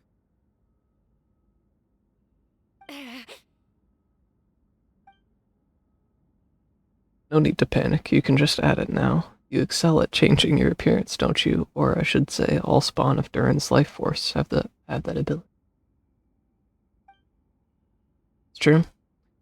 Powerful life force and appearance you can change at will, yet here you stand, formless one, paralyzed to act because you're worried using that power could affect your accomplices. Accomplices? Then Miles must be one of them. There are others too. Most of the beings under the influence of Durin's life force have gathered here, and yet their presence is what impedes her from taking action. Once you attempt to transform, all who surround you will be affected by your power. You can't control it, because in this network of living beings, you serve as the core. Show us your arm. Ooh, the music comes in. Have it your way. Oh, she's admitting it. Come on, let's go. Ah. Miles colluding with the fake. Ooh.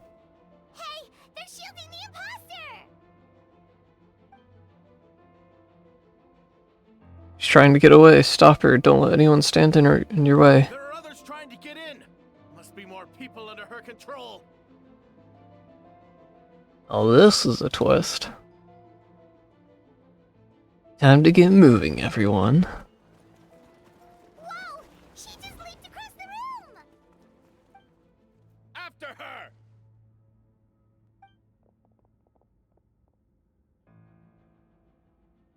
It's time. All units move out. Third company, keep on the imposter's tail. We finally have a chance to talk, but before I explain the events of the past few days, I'd like to make a few things clear.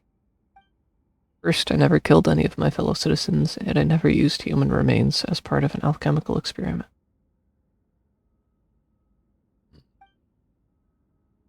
Second, the events of the past few days were all part of a plan. Most of the members of our order were in on it.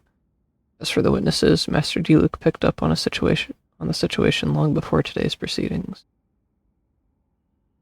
Wow, that's quite an involved plan. Indeed, follow me. All part of his plan.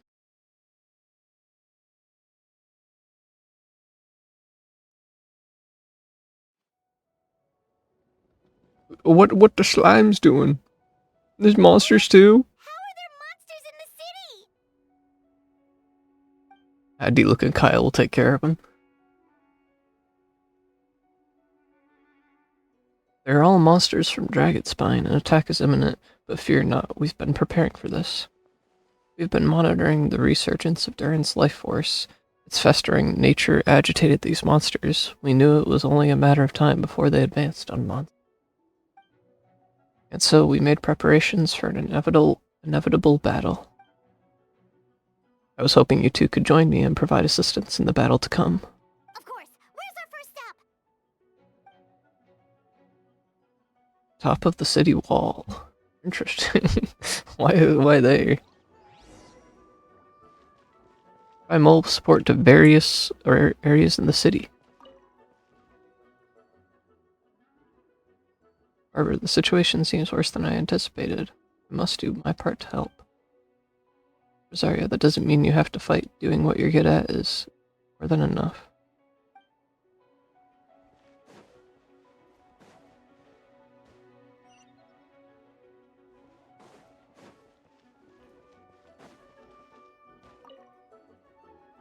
Master Jean, headquarters should be secure for now. We responded in time and had enough manpower. We can even spare some for mobile support across the region. Good, our intel suggests that the monsters from Dragonspine could be disguised as Mondstadt citizens. Be sure to exercise caution. And my divination revealed there are also regular people under the influence of some strange power. Almost knocked down my mic. Not all of them are monsters. Yes, so for those people, the aim is to subdue, not harm. Before you attack, make sure to figure out what you're dealing with. Understood.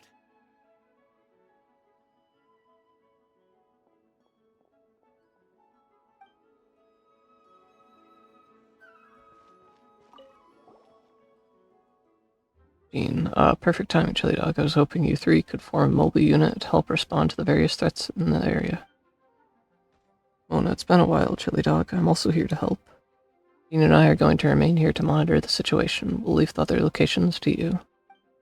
Don't worry, my scryglass doesn't show the slightest chance of failure. Victory will be ours.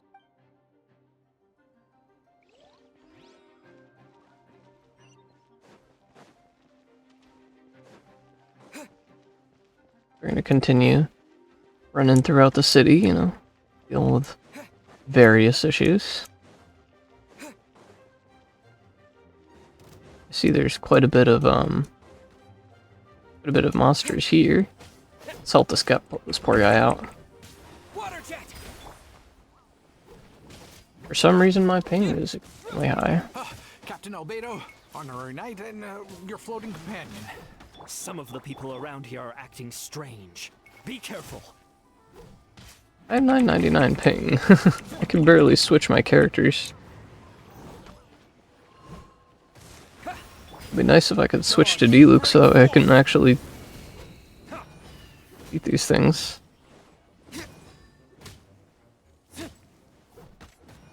And it's not dying.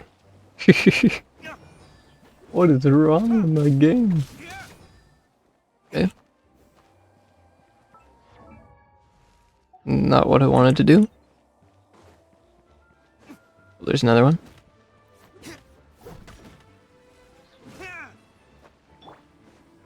wind strategy. Thanks for the help. I don't think we could have managed that on our own. I hope everyone's alright. We really appreciate the help. They really put a lot of effort into this. We're just gonna talk to Menti?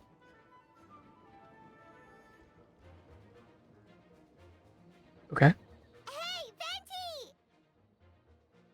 Shoot, someone's coming. Help me! Please! Someone help me! What's with the freakout? It's just us. Ah, perfect. I can drop the act. Sorry, I thought you were regular citizens. About time. I think we can proceed as planned. I agree.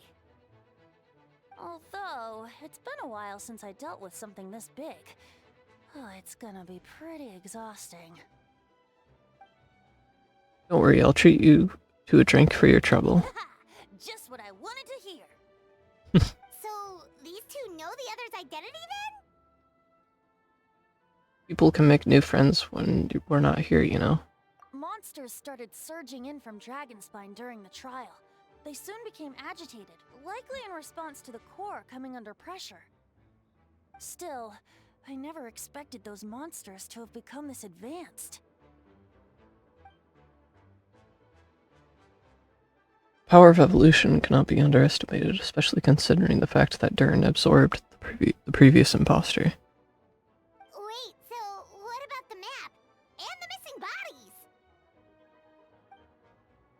bodies? What the witnesses saw was true. I did hide those bodies. As I monitored the situation on Dragonspine, I noticed that many who ventured there came back different. Some were under the influences of Durin's power, but the less fortunate ones had already been devoured by monsters, who then assumed their appearance to infiltrate the city. Most of those who were replaced had no close relatives, so when their behavior changed, there was no one to notice. The monsters used their disguise to get close to people. I eliminated 2 who attempted to attack. What about the remains Diluc found? Did they belong to one of the victims? Yes, the monsters slowly digested their victims. Sometimes they even left behind body parts to aid the transformation.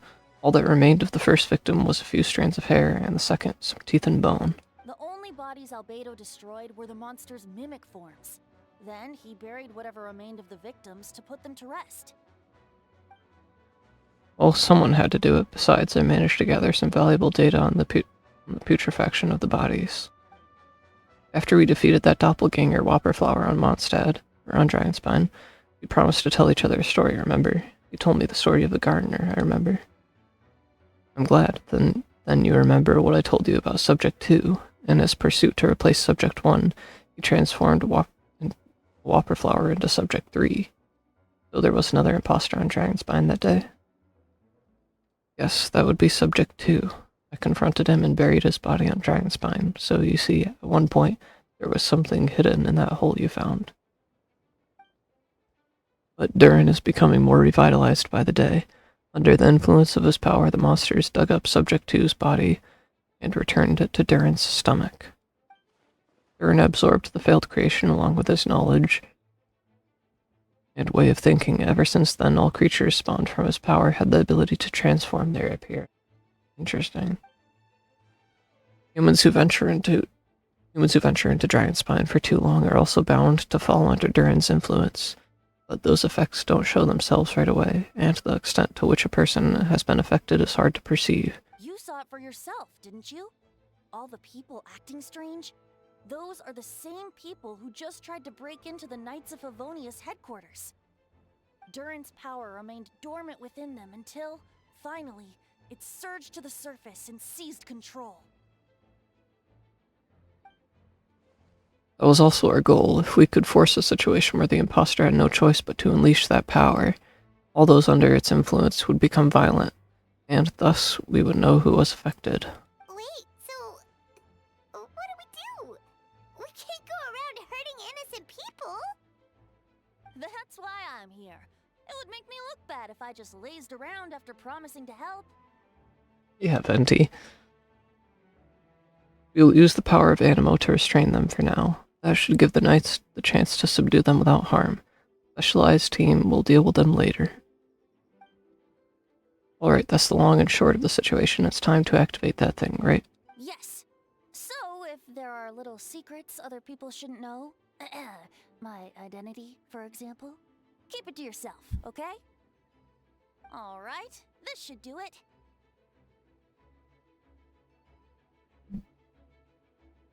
What did he do? Just created some wind.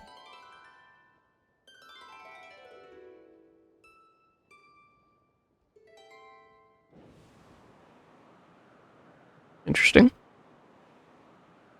Wind currents? Paimon's never seen this many.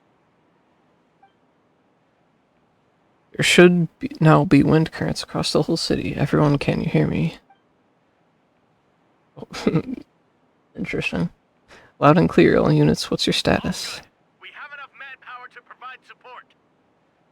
Requesting assistance at the side gate. Heading over now.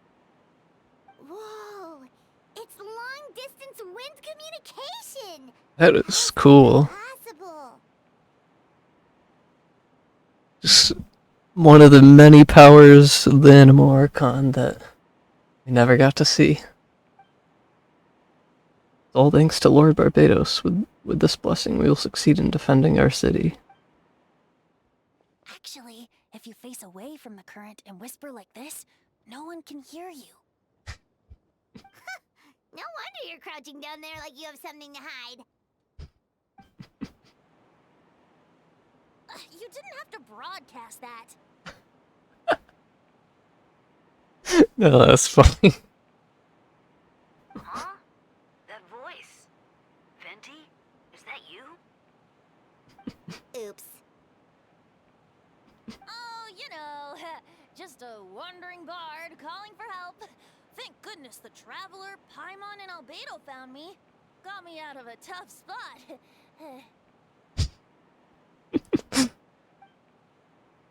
Alright, now that you're okay, we should check on the status of the other areas. Thanks, friend. May the Animal Archon protect you.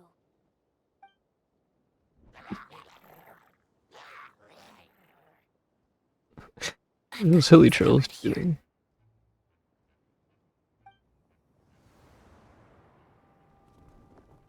Oh, that is sick.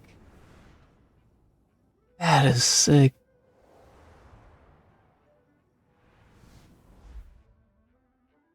That is something I've never seen. That is sick. I don't like being in the middle like this, especially on a bridge. Oh, look who it is. D-Luke comes in. You're back. Dude, that was a close one. I suppose thanks are in order, Master D-Luke. I appreciate the help. No need. I didn't intervene to save you. It was for my own convenience. You were in my way. I love these two getting at it. Oh, well, let me get out of your hair then. I suppose we could work together, but you would just melt my ice anyway. Suit yourself. Ah, alright, tell me, when did you notice something was off? The first trial. Ah, because of the fake Hertha? No, because of you. Me, what did I do? My defense wasn't passionate enough? No, you weren't nervous enough. Tell me then, Master D-Luke, when do you think I actually got nervous?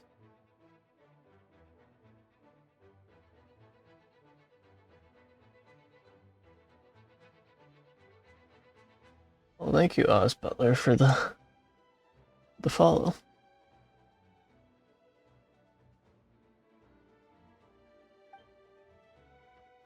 I suppose we'll see, won't we? Monsters incoming. On second thought, best not to think about it.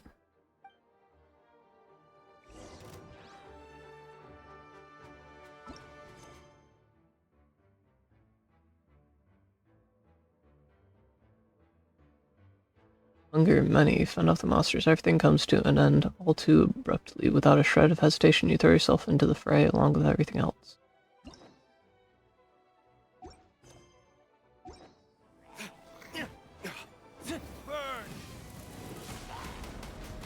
Oh, we get trial D-Luke and Aya.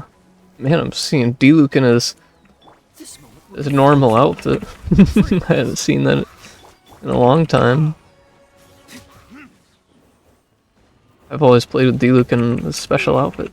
I keep pressing 4 to switch to Kai, and it's not gonna work.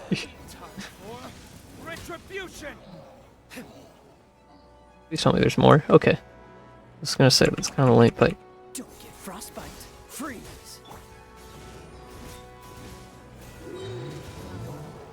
Surely I'm not gonna die to this.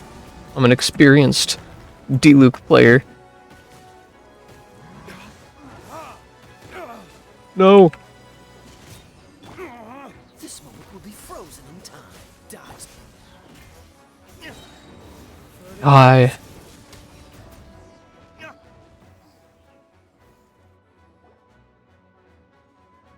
over there! D-Luke, Kaya! If you had time to make it out here, I'm guessing the other areas are secure. What? We can't be here because we care? Maybe this was just the closing spot to the city gate. Maintaining control over the main road means maintaining control over the battle as a whole. You made the right choice. So what's the status over here? All under control, don't worry, my trusty civilian volunteer and I have this area covered. I think you mean... I think you mean the man who held the title of cavalry captain before you. We don't have to bring that up. Well, keep up the good work. We'll go check on the status of the other locations. Good luck. Oh, and I wanted to thank you for what you said in court. If I'm not mistaken, you were on my side by the end. Haha, believe me, he's had his suspicions since the first trial. I suppose it just didn't feel right to believe that someone who helped me in the past could be a cold-blooded killer. Aw, that's so sweet.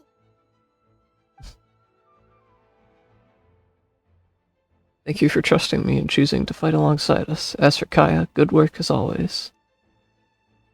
We'll see you soon. Of course, stay safe.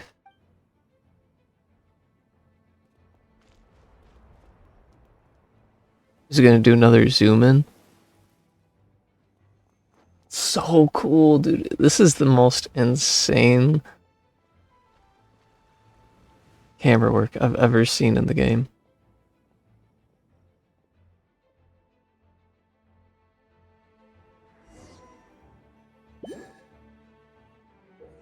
Now it's gonna take us to Barbara.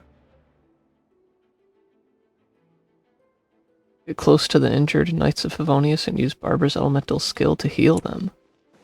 Oh, they're trying out new mechanics too?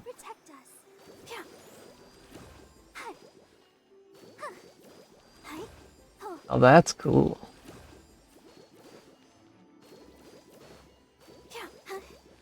Heal!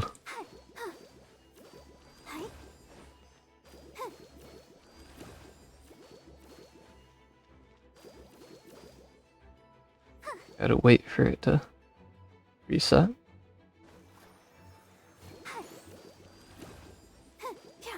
Can you hold it? Maybe if you hold it like that. Oh, no, it's not doing anything. Why is it not healing? Heal!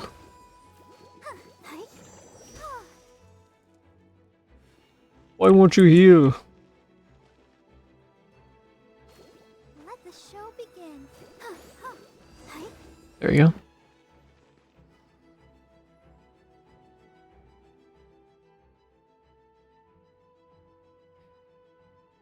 Alright, you should be on the mend. Thank you so much, Miss Barbara. Things are still quite chaotic outside. It's best if you all remain inside the cathedral for now. You're not rushing back out to the front line, are you? Still injured. Don't worry, Miss Barbara. I'll try not to put myself in harm's way. I can help with the logistics from the back. Well, maybe we can give a hand. As you said, the situation outside is chaotic. Injured parties should not be left unattended. There are others here who need to get back to the front lines, so I'll escort you home myself. Of course. Thank you, Miss Rosaria. Just doing my job. I'll leave the cathedral to you then, Barbara. You can count on me. I don't really know how all of this started, but I do know that Jean and the others have been preparing for this for a really long time, so I think everything will be alright. No, it has to be. Did I catch you at a bad time, Barbara? No, not at all. Did you need something? I just wanted to tell you that over the next few days, a lot of things are going to happen in Mondstadt, attacks and fighting, so I need you to take care of yourself. Well, how did you know? Albedo warned us in advance. It has something to do with Dragonspine, and he's our authority on that region, so we should take him at his word. Dragonspine, huh? So the city is going to be in danger? Yes, but the Knights of Phonis will do whatever we can to protect the people. But then who will protect you? Don't worry, I'll look out for myself, I promise. Please let them be okay out there.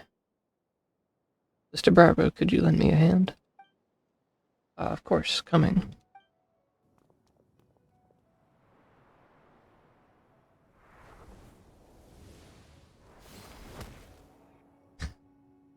You go, Noelle. Bennett.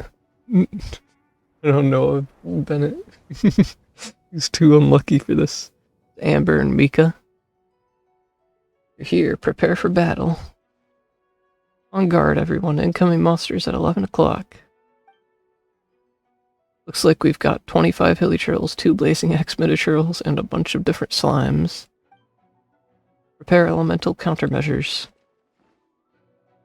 Roger that.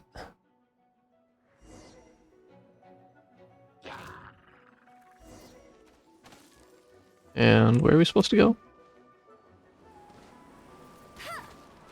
Hey! Go, Baron Bunny! Switch to Mika. I'll race you there! Why can't I switch my characters?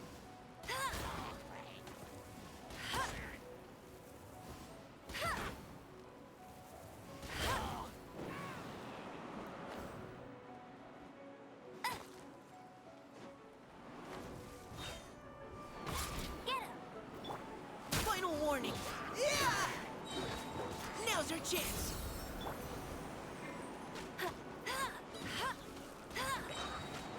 Let it rain! Rain! Fire!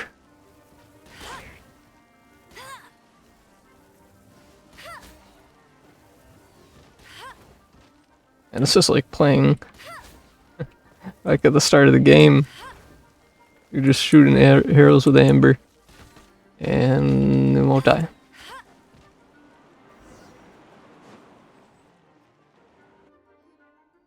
All units are now in position. Hertha! Oh, jeez, your voice scared me just now. What? Still caught up in the imposter incident? I thought you knew about the plan. Well, after you up and disappeared one day, all Master Jean told me was that you'd be gone for a while on an important mission, and that it'd be better if people thought you were dead.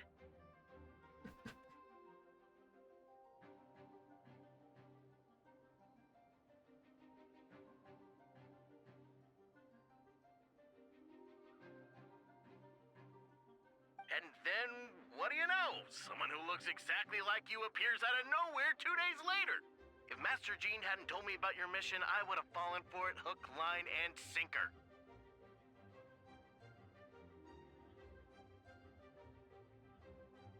You mutant freaking.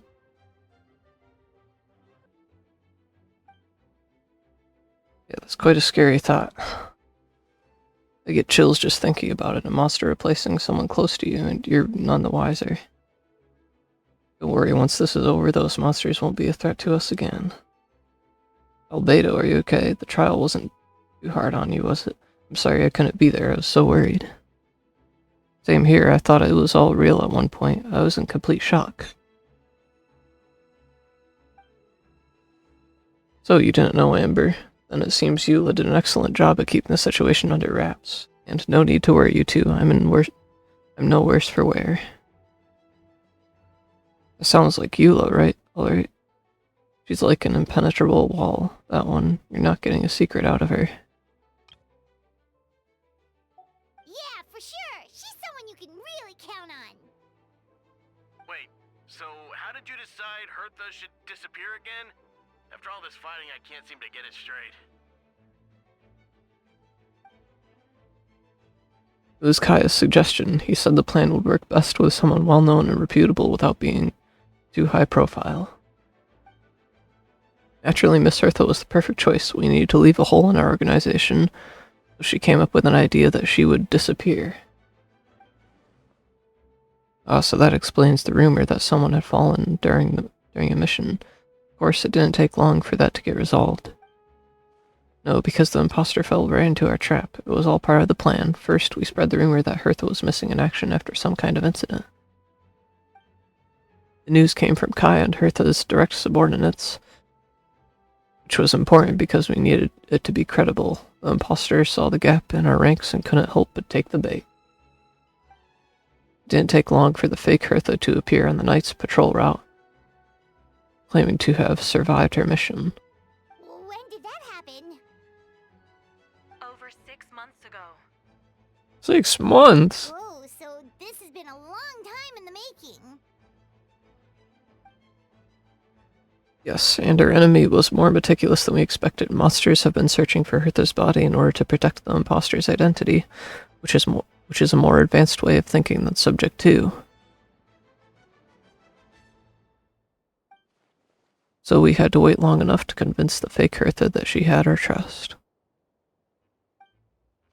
Furthermore, we needed to give her time to gather evidence against me and convince herself she had enough to strike. But how did the Knight's internal information even reach Durin and his monsters? There's an informant among our ranks. Don't worry, Barbados already tracked her down. She doesn't have his blessing, so she can't hear what we're talking about right now. Honestly, this whole situation almost gave Paimon a heart attack. All those awful accusations in the first trial, and you couldn't even defend yourself! It was to be expected.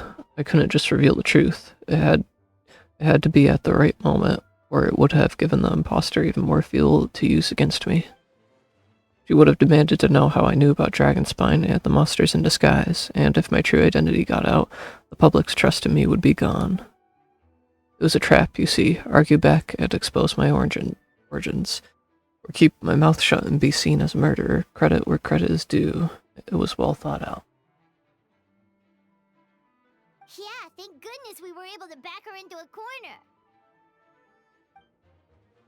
Indeed, and I have you to thank for that, Chili Dog. You probably don't know it, but you've been a part of my plan since the beginning. Me, but I didn't even know there was a plan.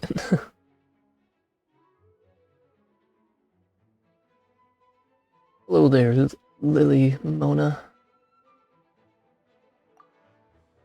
And for that, you have my sincere apologies. I don't know. I know I kept you in the dark, but I had a reason. I'm doing good. This might not sound intuitive, but I did it to make the plan even stronger. From the beginning, I knew I had to leave the letters in my office for a fair and independent reader to discover. Someone willing to seek the truth. Naturally, I thought of you. I knew you would return for Windbloom. I knew you would agree to attend the trial. And I knew your sense of responsibility and justice as an honorary knight would compel you to start your own investigation. Fake Hertha, Subject 2, has met you on Dragonspine before. If she thought even you had lost faith in me, your confidence might get the best of her at the perfect time for us to strike. Albedo's right. You were part of our plan from the start. I hope you don't take offense at our decision to keep that from you.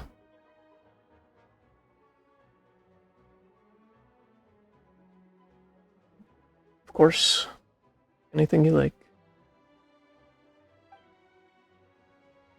Please, don't be too hard on Albedo. He was just doing his best to look out for Mondstadt. Enough people were involved in the plan as it was.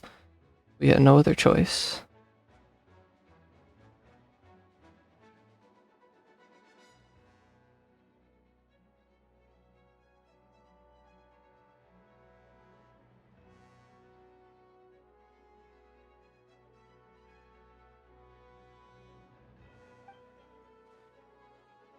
Honorary Knight and Paimon will always be friends of Mondstadt. We will never forget that. Aw, that means a lot. In that case, thank you for thinking of me. It was an honor to take part.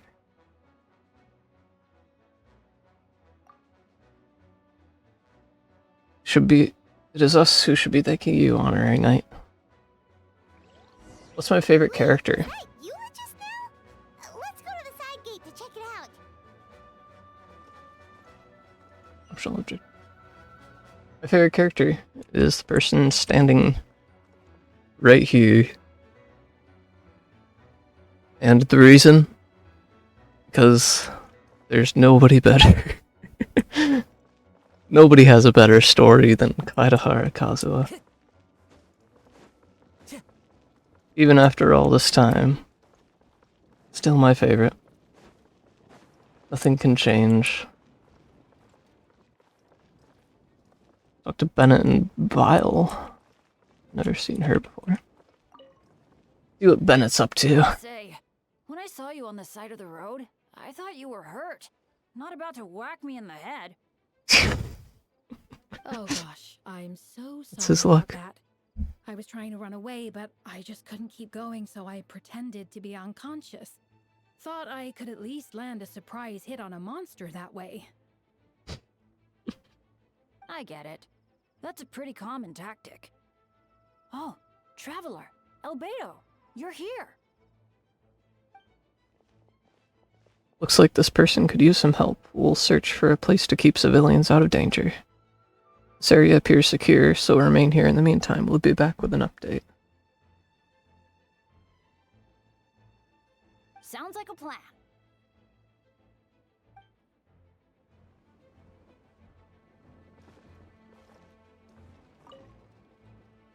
They're just gonna say the same thing. When I saw you on this, oh gosh, I get it.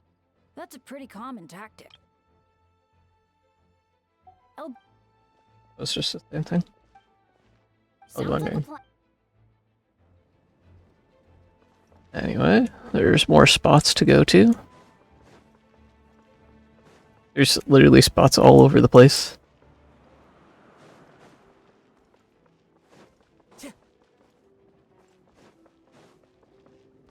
Ooh, Noelle. Noelle doesn't need our help. Noelle's really strong. Hey, we get to try out Albedo. That's cool.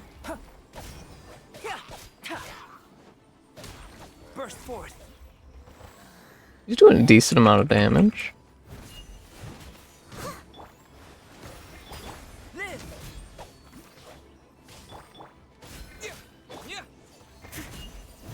Feel this ancient power.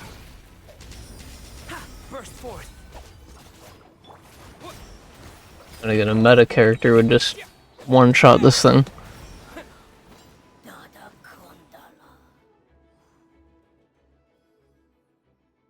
Thanks for the help. It was over a lot faster than I expected. I'm sure you have places to be, so don't let me keep you. Rest assured, I'll keep the people around here safe. Be careful out there. I know victory will be ours.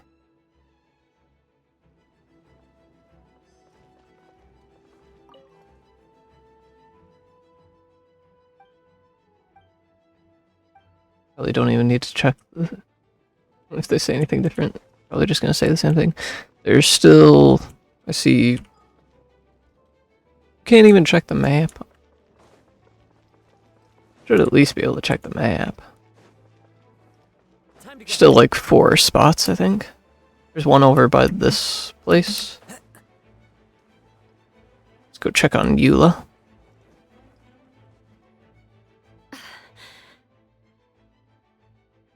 It's all my fault. I knew Cleo was fast, but disappearing like this?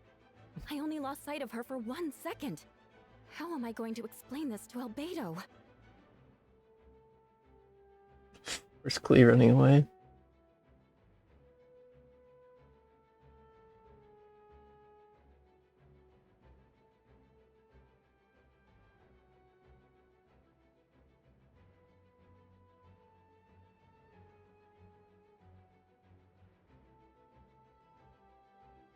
Traditional artist. That's cool.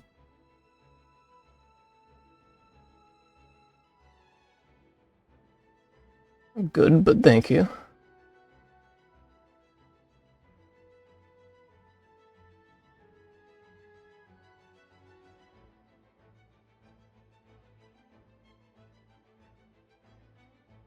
Explain what? Albedo, Traveler, Paimon, what brings you here? We're obviously trying to help. We're providing mobile support across the region. Was there something you needed to explain? You can tell me anything. I hope you know that. Yeah, plus we kinda already heard what you said, so... Just tell us there's nothing to be afraid of. Oh, we already know it. Klee ran away. Klee, she disappeared right under my nose. I'm sorry. I'm doing all I can to find her. Sure. I see. Please don't beat yourself up. Klee is... Wait!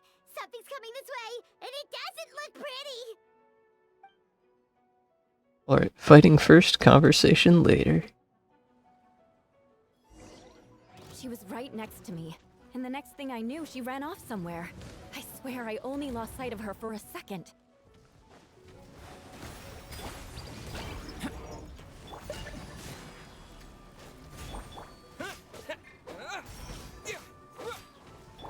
Come into being. Witness my great undertaking. Klee's got this one. Where'd you come from, Klee? Where are you? I see what you mean. She's not to be underestimated. I will say the storytelling, the way this is being told, is the best I've seen in Genshin Impact. I've never seen a story been told in a better way.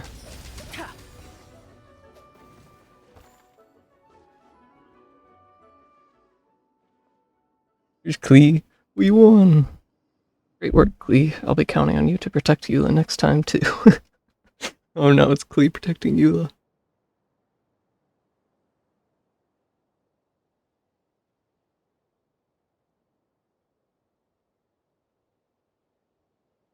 Stream look laggy.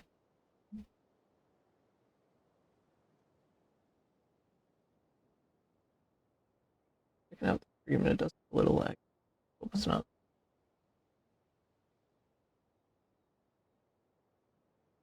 Albedo, you can't be serious. No problem, just leave it to Klee.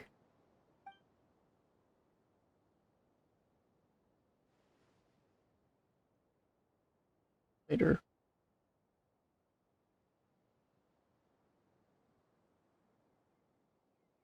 Are you going on patrol, Mr. Albedo? Klee heard you went camping for a few days and these monsters followed you back home. Camping. Ah, right. The truth isn't suitable for little ears. That's right, so I need to report back to Master Jean to settle my expenses. If you have some time, I'm sure Eula would be grateful if you escorted her back to headquarters as well. Of course. I place myself in your capable hands, Spark Knight. He would be my honor, an honor. Klee will do her best.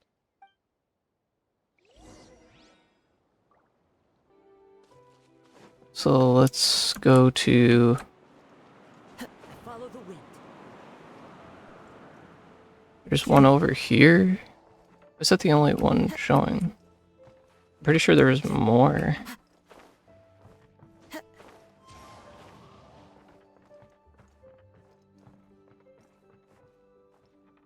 In there. Where'd the other ones go? There's like one over towards here. Guess we'll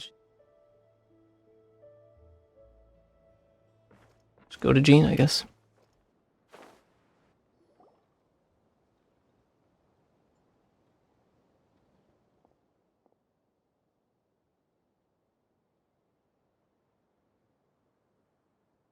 That should be it for now. Good work, everyone. How did we fare injury-wise? Good, our preparations paid off. Injuries are few and far between. I have the full record here. Wonderful, I'll review it in a bit. Everyone alright? Amber? Yep, right as rain. We're back. Clee kept Miss Eula safe the whole way.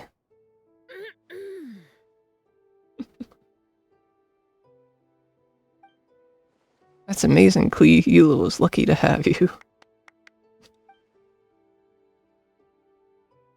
Looks like we're still missing a few. Reporting back, Master Jean. Mission complete. Good to have you back safe and sound, and great work, everyone. This operation could not have happened without you all. Your leadership is what made it possible, Master Jean. It's been a busy few days. You should take a well-deserved break. I will, but I believe you deserve one most of all. My work isn't finished, I'm afraid. I have a few loose ends to tie up. Loose ends? Ah, yes, of course. We could talk about it back at headquarters. Chilidog and Paimon should be there too. Alright, everyone who has finished their work should head back to their quarters or to the church to get some rest. Want to come with us, Clee? We can drink some tea and eat some freshly baked moon pies. Yes, yes.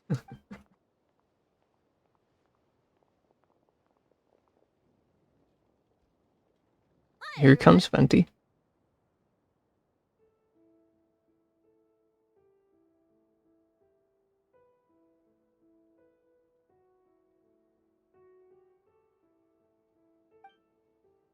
Venti, thank you for everything. I know there were difficult moments along the way.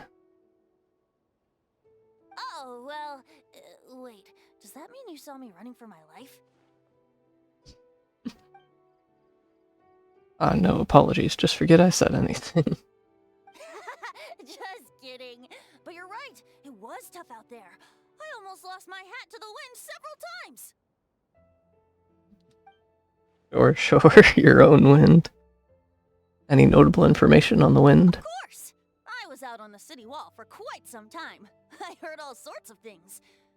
As for something notable, well, I picked up on anxious voices and a child's anger. Child's anger.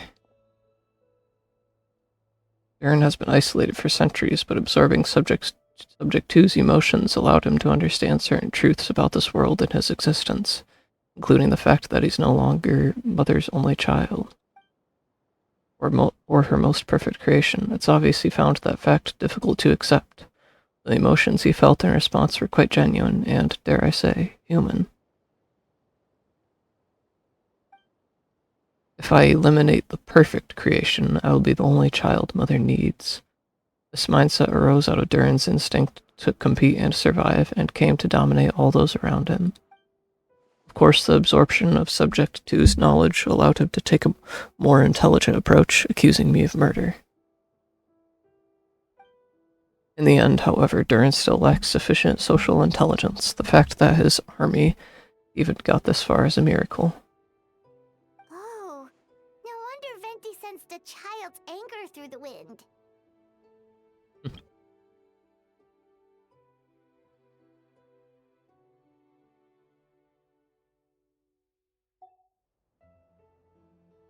That same feeling. Ugh, it's close!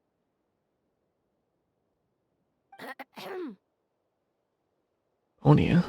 What's Phonia doing? Miss Phonia, here to make your report. Oh, nothing much to report, actually. So, during the battle we were talking about your transfer to the 7th Company. You were in charge of patrols and post-battle reconnaissance this time. How did everything go?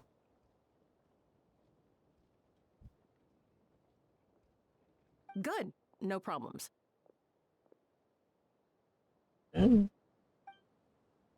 See, if you don't mind me asking, why did you come from that direction, and why are you alone? Did you think we were still meeting at the side gate? There was a change of plans. We sent the message over the wind in the last few minutes of the battle. Beto, there were a lot of changes during the operation, but I imagine you missed those as well, because you're under Duran's influence, and you have been since your trip to Dragonspine over 6 months ago.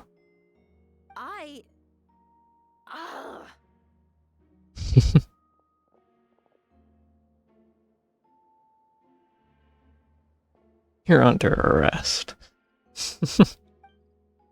Don't move. Let's continue this discussion back at headquarters. Don't be scared. I'll figure out a way to free you from his power soon.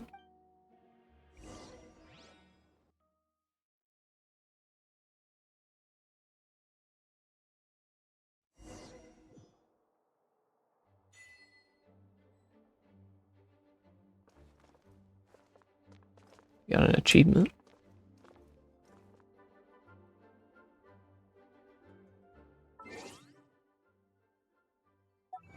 What achievement do we get? Restless as a child, fend off the monsters from the snowy mountain together with your companions. I don't know why every time I stream it's so laggy. Like I see this at the stream up, and it's like kind of laggy.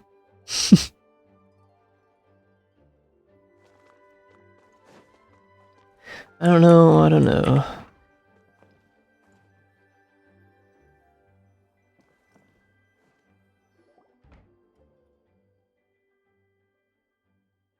Alright, the others are looking after Phonia. Please tell me you can help her. Beto, I can, as long as the rest of the operation goes well. Wait, the operation isn't over. What do we do now? What happens next is more of a personal project. I've consulted Venti about the possibility of calling a tripartite conference. Yes, that's a relatively new tradition. Grandmaster Varka came up with the idea a few years ago. I still remember when he approached me about asking the lovely ladies of the Hexen Circle for a small favor. The chumminess caught me off guard. If I hadn't known any different, I'd have thought he was talking about his older sisters or something.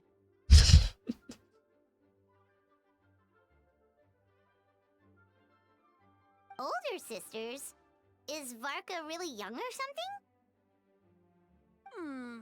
I wouldn't exactly call him young, but he's not old either.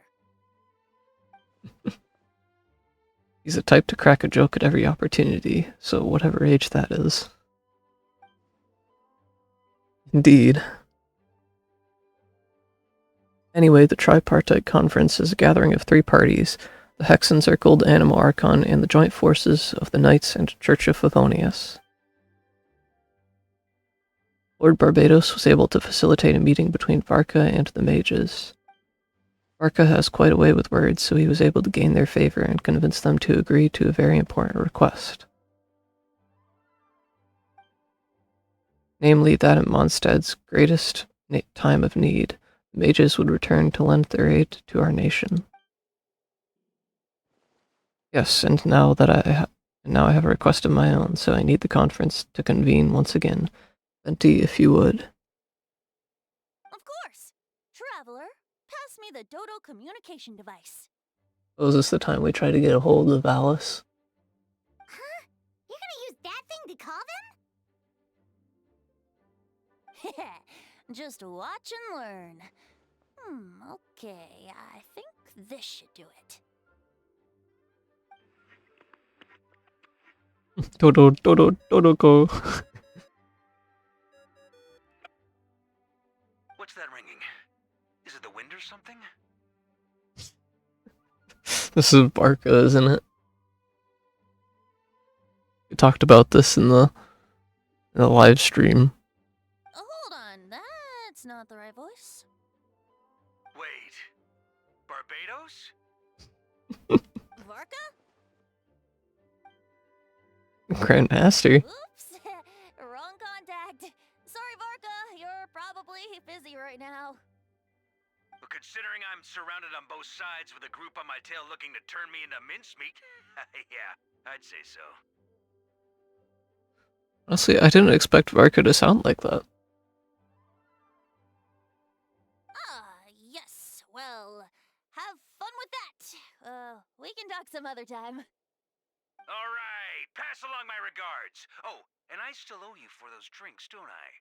Just take it from my stash. I keep it in...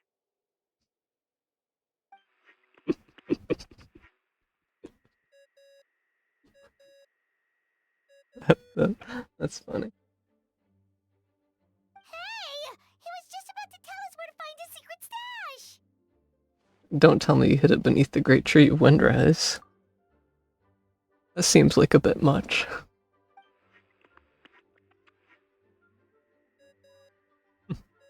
Dodoko. Hello? Who is this? Who's this? Greetings, Miss Alice. It's Venti. Alice? Venti? Nope, it doesn't ring a bell. You're really gonna tease me like this? Fine. It's Barbados. Apologies, just a bit of fun. What can I do for you, dear Barbados? You still remember the tripartite conference, right? I'm calling on behalf of a friend. He's asking for a meeting. Oh? And which brave soul is it this time?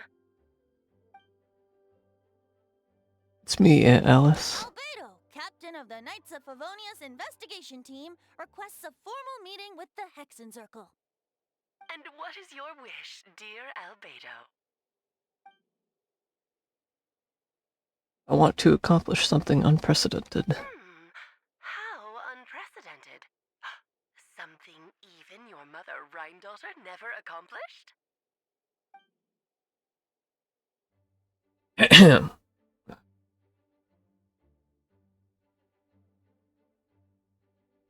In terms of technique, no, but in terms of location and materials, yes. Okay, that makes no sense.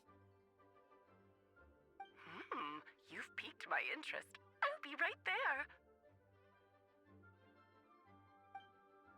there. Be right where? Here? As in this office? Hello again, everyone. That Dodoko. Hello, Aunt Alice. I see you've turned yourself into a giant Dodoko. Darling, isn't it? It even has its own hat. Wow, the attention to detail. Pleasure to see you all again. It's been a while. On behalf of the Hexen Circle, I hereby grant Albedo's request. I'm guessing you still need to prepare? Take your time. Just come find me at the long table when you're ready. What long table? That's nice of you. I suppose it's just my nature, darling. She sounds like Lisa. Thank you, Aunt Alice. Before we set out, there's someone we need to meet. Head to my office. He's waiting for you there.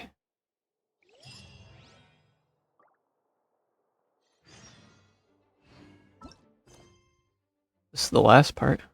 Gardener. Go to Albedo's office. Follow the principles of truth. People gain knowledge, learn of boundaries, and nurture reverence. This mindset provides a safe borderline, while also shackling the mad. Still no signs of that spider.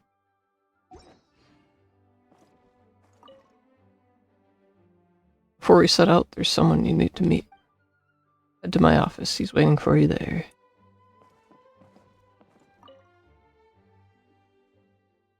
You did so much for us this time, Lord Barbados. I don't even know how to thank you. Don't thank me at all, please.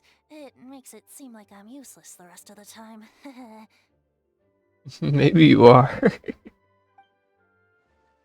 You know that's not what I meant. An Archon has their own calculations. Who am I to question their wisdom? Okay, now you give me too much credit. I admit I'm not the most, proactive Archon. You have your own hard work to thank for this result. Oh, and our friends the Honorary Knight and Paimon, of course. Ah, worried about Albedo's plan? I can't help it. I have full confidence in his abilities, it's just an instinctual response. But in the end, if he sets his mind to something, I know he will succeed. I trust him. That's good to hear.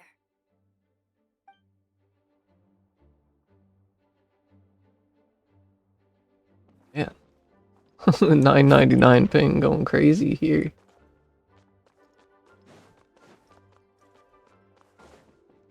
How was my game even working?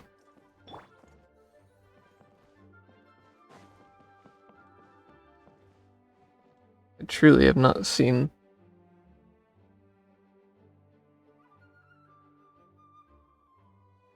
I have not seen it this bad in a long time. Hey, have you ever wondered why Albedo always keeps his office closed? Paimon bets there's a secret snack stash hidden around here somewhere. The secret snack stash of all things. Where Paimon's mind is. I think she's hungry.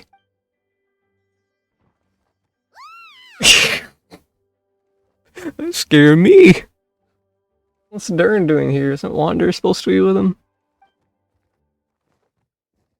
Hey, not so loud. Mini Durin, what are you doing here? Well, actually, I've kind of been helping you guys in secret this whole time. I tried tapping Paimon on the shoulder during the battle, but you floated away too fast. You were there. Yeah, I've been in Mondstadt for a few days now, but I've kept myself out of sight. I thought people might be scared of me. Oh, don't worry. We aren't scared of you. Thanks. So, what brings you here? Oh, is it Windbloom? There are a ton of fun games this time of year. I did sneak off to the festival for a bit, even though I couldn't play the games because of all the people. I still had a lot of fun. But that's not why I'm here. Albedo and I made a promise to accomplish something great together. What do you mean? I am gonna replace the Durin on Dragonspine. I'm gonna be the one who was revived and brought into this world. Wait, didn't that already happen? You left the storybook world, and now you're here. Sorry, I should be more specific. Albedo said he can use alchemy to turn me into a human. Synthetic human? Human transmutation, so you're Albedo's intended subject. Yeah, he's been working on it for a long time. And that's what you want, Mini Durin? To become human? I don't know if want is the right word. I don't even know if there's a right answer in a situation like this. But I do know this. I have just as much of a right to this name. I don't want to lose that to the other Durin.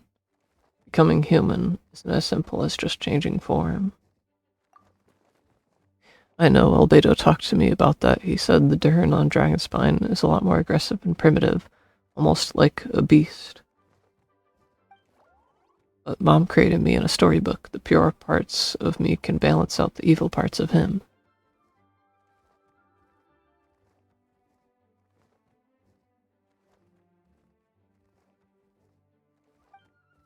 If I'm honest, I don't know what that will look like, if I can still be me once I become one with that part of him. Maybe without a complete soul, there was never really a me to begin with. Albedo said these kinds of questions are normal. Well, we're all just trying to figure out who we are. But I'm not afraid of change. I want my life to have meaning, and suppressing an evil dragon, becoming human, both sound pretty meaningful to me. So don't worry, no one is forcing me to make this choice. Well, turning you into a human sounds like a huge project. No wonder Albedo wants to get the mage's approval.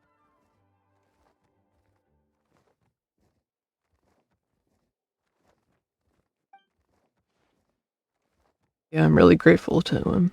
We're kind of in the same boat, you know.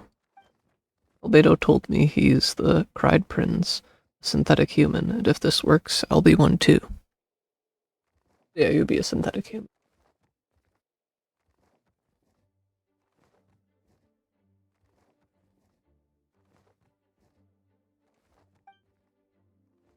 We will be the only two of our kind in the whole world, alchemical creations allowed to live in human form.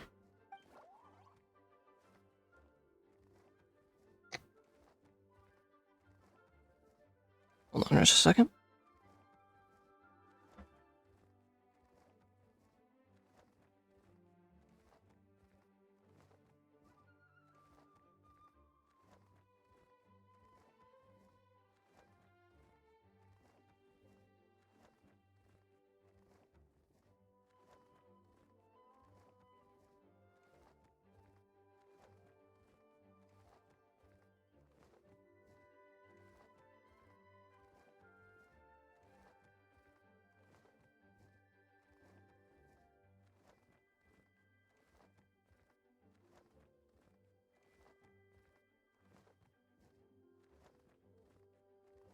Still no signs of the spider.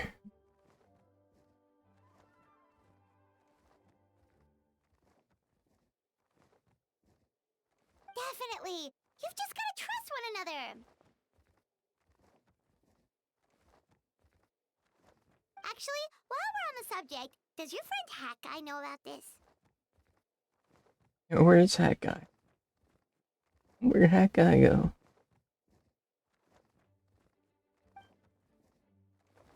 Yeah, I told him I was coming here to fulfill this, duty. He didn't try to stop me, just told me to get a move on then. He didn't say it outright, but I think he supports my decision. Maybe he even thinks it's a good idea to go through with this. I'm a little scared, of course, but excited too. Anyway, I'm really glad I got to talk to you at a time like this. I feel a lot better now, so thanks.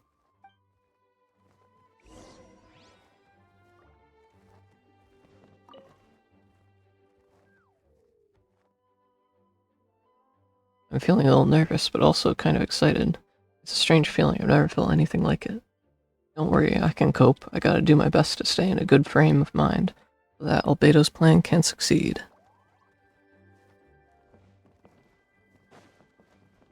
Okay, let's go to... where we're supposed to go.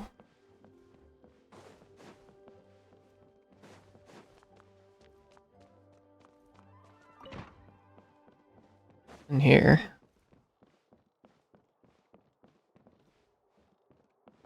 Oh, it's right. Gotta be under here. Is this the place? Is it the mysterious room?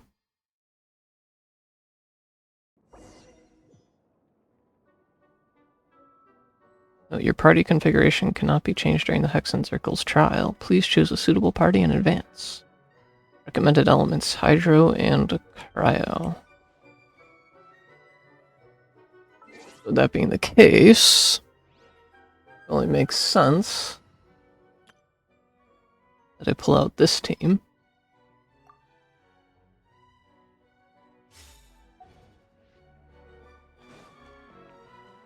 Didn't think we were going to be going to the Imaginarium Theater room. What is this?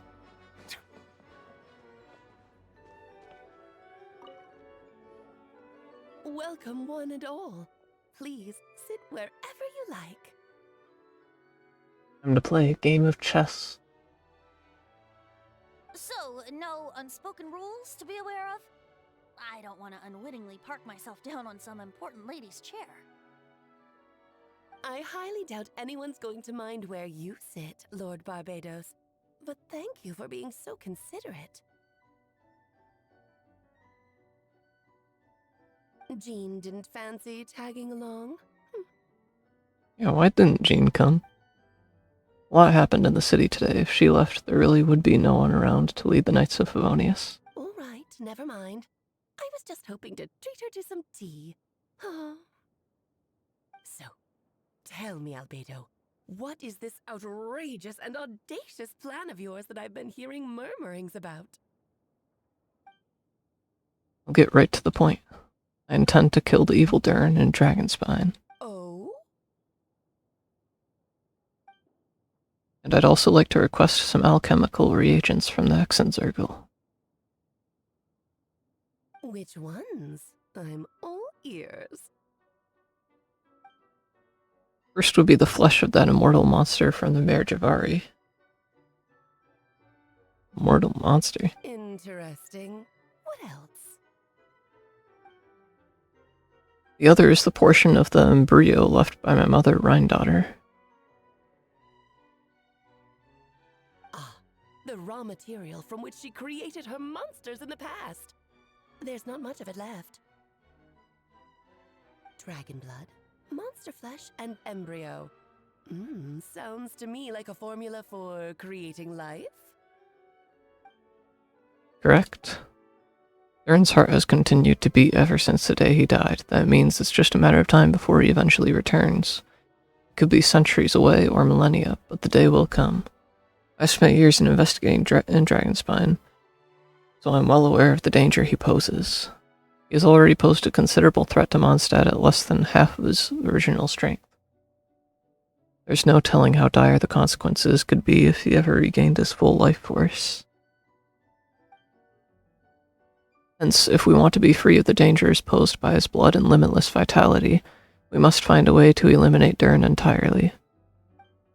Unfortunately, Durin is a special entity. Even after death, he could reawaken at any moment. So the solution is to kill him and then resurrect him in a different form. Upon resurrection, he will no longer be the creature he once was. In fact, he will no longer be a monster at all, because I intend to transform him into a human-like being. During the summer, Klee and I visited a fairy tale world called Similanka. It was created by mages from the Hexenzirkel, so I'm sure you know of it. Of course. It was even the home of one of M's children the other Oh, I see. Oh, now she gets it? It was during that journey that I learned with certainty that Durin would return to life one day. That experience inspired me. I met a pure soul M had created, and I knew if I wanted to change Durin's fate, he could be the key. To that end, I devised an alchemical model for the transmutation. The soul will come from the fairy tale dragon of Similanka, the blood from the original dragon's heart.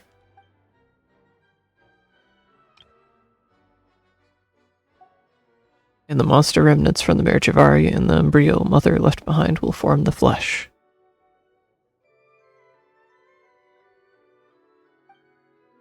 The corrosive nature of the dragon venom and the heightened vitality of the monster remnants will offset each other, keeping the constructed body in perfect balance. A powerful side effect can be triggered when festering forces and life energy collide. In an alchemical setting, the results are sure to be nothing short of astounding. The glint in your eye when you talk about these ideas. You really are your mother's child. You see that as a bad thing, Aunt Alice? Of course not. To me, you're both extraordinary individuals. I find you fascinating. In any case, now I see why you asked Venti for help. The raw materials you seek are extremely valuable. The misuse of even the tiniest amount could cause unimaginable chaos. That said, we're happy to give you what you need. But there is one condition. You need to prove you can wield them. And so, you must pass the Hexenzirkel's trial. I understand. I figured something like this might happen. That's why I asked Chili Dog to come along. Wait, I'm joining you this in this thing. You're not even gonna try to talk me into it? Haha, I can think of no better partner for such an endeavor. So you know our tricks, huh? Aunt Alice has always loved a spectacle, any chance to witness friends come together to support one another. Well, success means little if you have no one to celebrate it with, no? Although, I'm afraid dear Paimon will have to sit this one out. You know why, Paimon. Don't ask silly questions. No walk in the park, my dear. Besides, I already decided on the structure. It's right here. There's only room for 2 participants, I'm afraid. No more, no less. You understand, don't you, Paimon? Oh, don't be too angry with your dear aunt. Okay, you can turn off the charm. Paimon will stay behind. Thank you for being so understanding. Then, whenever you two are ready, interact with the chessboard on the table. It will guide you through the trial.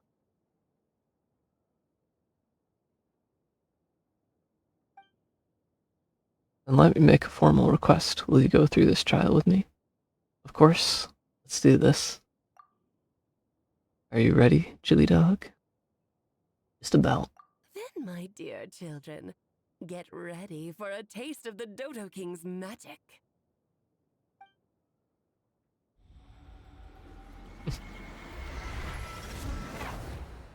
Wait. We shrunk? We shrunk?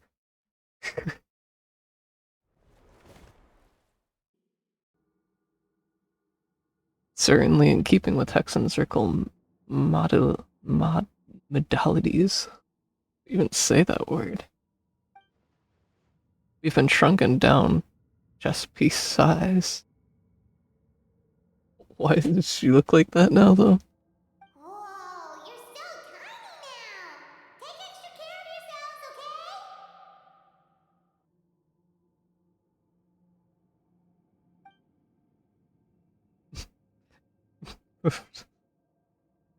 okay? What is it? Nothing, it's just Paimon's voice is even louder than usual now on this size. She's always so energetic and lively, nothing can dampen her spirits. Don't worry, you'll be back with her again in no time. You sound pretty confident, Albedo. Aunt Alice, I didn't realize you'd be personally conducting the trial. Well, since your mother has to recuse herself, who better than I to put your abilities to the test? Use. I have prepared quite a riveting new performance just for you two. See? Defeat them in battle. Prove to me that you have what it takes to achieve your goal. Swashbuckle your way to victory like gallant fairy tale heroes.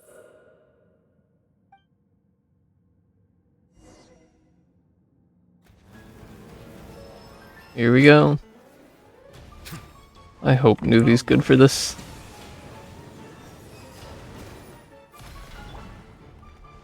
Switch! I can't be lagging in a boss fight.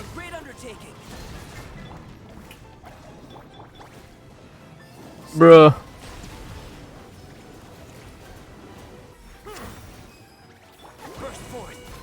I swear, if I fail because of the lag. Witness my great undertaking.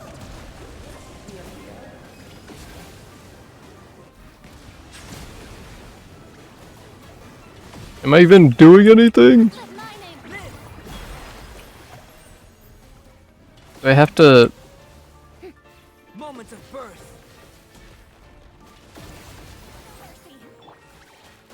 Wind strike. Bow your head. Here we go. We're starting to do some damage. Let the mighty be humbled. King and Queen should present a united moments of birth.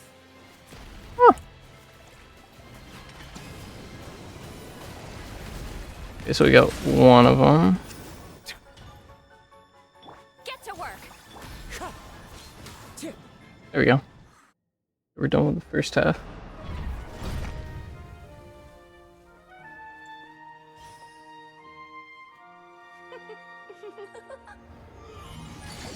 Ugh, it had to be this form? A toy really doesn't suit me. Who's that? This one doesn't seem like Alice. But this isn't over. I will now preside over the second trial. Stare straight ahead, and you will see things as they appear. But change your perspective, and you will see them as they are.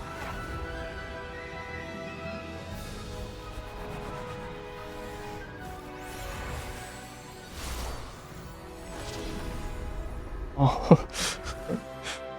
Thanks for that, Albedo.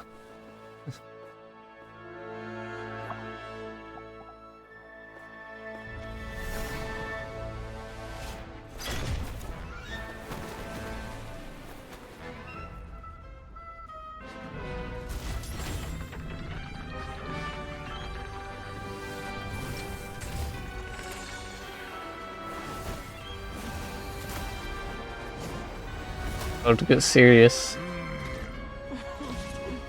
The trial awaits.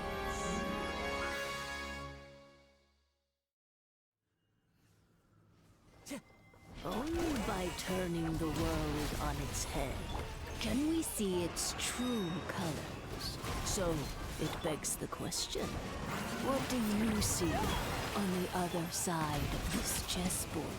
Pawns earned true freedom the moment they gained legs with which to run.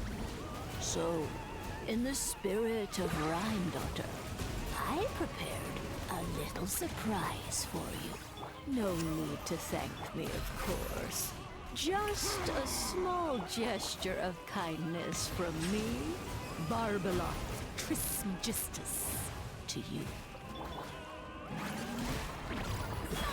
Oh, Albedo. Aunt Barbie. You're always so charming and delightful. Unlike my own student. She can be so... Feel this ancient power. Witness my great undertaking. I dance for you, my dear. Almost done. It is time to slay our foes with one almighty This calls for some moment of birth ceremony.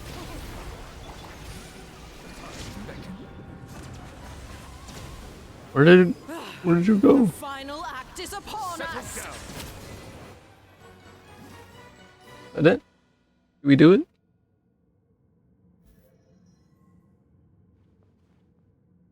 Yes, very well done. Who's Barbeloth? I've never heard that name before. I know she's part of the Hexen Circle, but like, never heard the name. We did it. Oh, they've grown up so fast. I'm so proud. Really? Well then, I'll leave you to debrief the others about today's events. Huh? You're leaving already? You did marvelously today. I'm thrilled for both of you. And should you feel the need to gloat profusely to that student of mine so she knows to up her game, be my guest. Oh, is that Mona's miss? Lovely tea party. But that'll do me for now. Until next time, my dearies. You're just going to up and leave? Barbie? It's funny how they nicknamed her Barbie. You'll have to forgive Barbeloth. She's always on the move. And she never says where she's going either. I think she enjoys the mystique. But if I had to guess, she's probably going for a walk. She's a very health-conscious individual. Barbie was satisfied with your victory. And so am I. Congratulations to you both. You can come back now. Oh, whoops. I need to turn you back to normal first, don't I? Yeah. Make us big again. You're finally back! Great job! You made it all look so easy! Nice to have you back safe and sound. Now time to relax and switch off. You've earned it.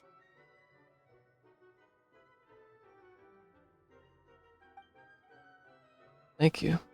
Felt pretty good to beat the trial. Once you rested up, let me know when you're free and we'll head back to Dragonspine. To deal with the Dragon of Dragonspine, right? Indeed, the sooner we deal with Durin, the better.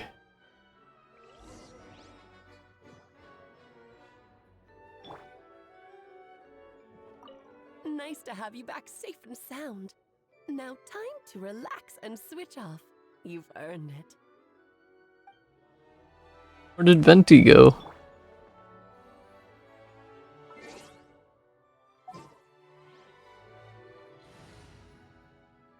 switch back our team to the regular one.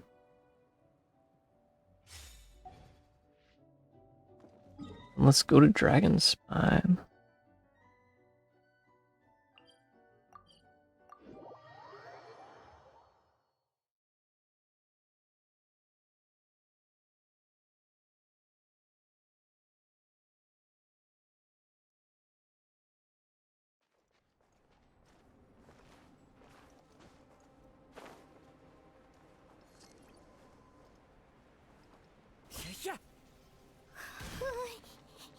Yep, this place is as freezing as ever. Paimon's hands are turning to ice. You'll be okay, Paimon.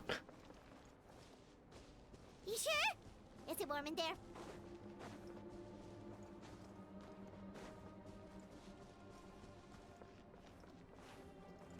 Ah, this place. One of the top 3 creepiest places that I discovered while exploring in this game.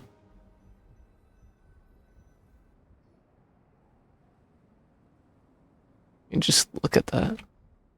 Gave me the creeps. We've arrived. Sorry, Paimon. I have to get to work now. Still beating away after all this time. Leave it to me, you two. Stay on guard.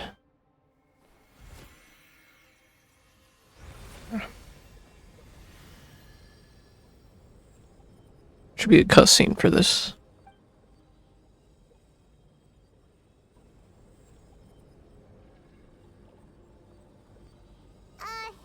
May Paimon ask a question? You may. Who is Durin to you? Do you think of him as one of your kind? And is he a dragon, person, animal, or monster? From an alchemical perspective, we're both artificial creations, but biologically speaking, we have no relation whatsoever, so to say we are kin would be categorically incorrect. Sounds like you prefer humans to dragons then. It's not so much a matter of preference, rather as things stand, I would say I belong to the class of human, albeit a unique category thereof, but then again, most forms of life in this world would possess some unique traits. I am perhaps the most unique among humans, and that I am the only one of my kind. But soon there will be another just like me, assuming this alchemical project proves successful. I believe Mini Durin already told you of his intent to replace the Durin of Dragonspine. After my conversation with him, he also expressed a strong interest in becoming human.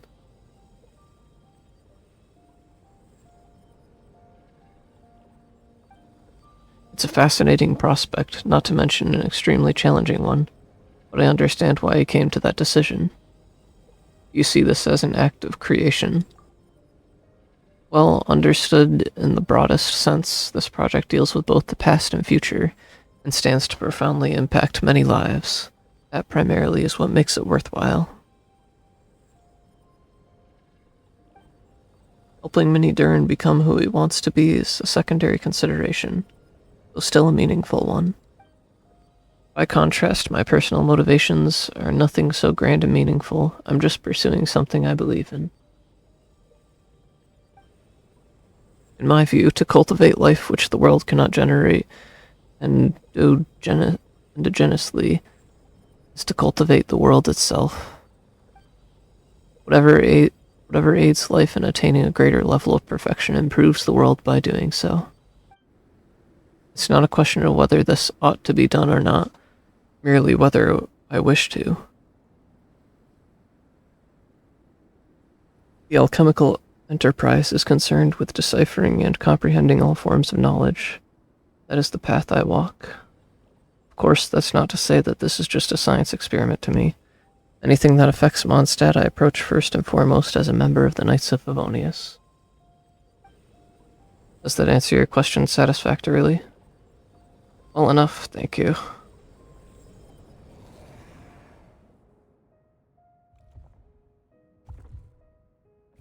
Finished. Is that the heart of Durin? Looks like a golden energy has encased the dragon's heart. Whole heart would be too big. I don't need that much. Instead, I've just removed the core. The rest will soon lose its vitality completely. This time, Durin's body should finally die for good. Wait, but in that case, what's gonna happen to the fake Hertha? And what about the people who fell under Durin's influence? The Knights will keep an eye on them, but as far as I'm concerned, eliminating Durin's influence on the citizenry and creating a new Durin through alchemy are one and the same thing. Armed with this heart, I'll be able to complete the alchemical array and deal with all these issues in one go.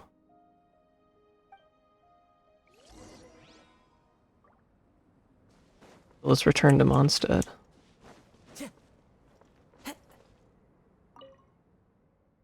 That massive rock that once looked like a heart has lost its power and descended into a solemn silence. Oh no, it won't be able to absorb any vitality like this. Let's just go report back to Orban, Playdoc. Orban? Report back to Orban. We got a strange tooth.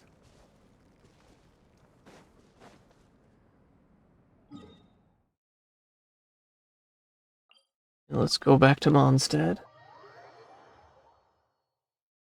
We gotta see this experiment through.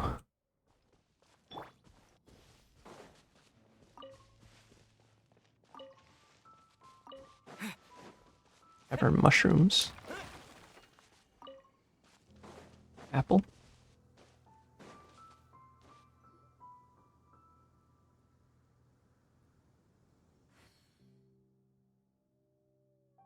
Call it a day here. Thank you for accompanying me. Pleasure. We sure learned a lot.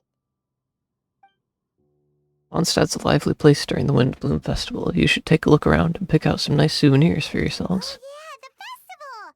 Wonder who the Windbloom Star is gonna be this time. Well, we've been too busy dealing with this situation the entire time. Who else would be free to work during the Windbloom Festival? I'm sure we'll find out on the day of. We gotta wait until 2 days later. Let's wait out this forever timer.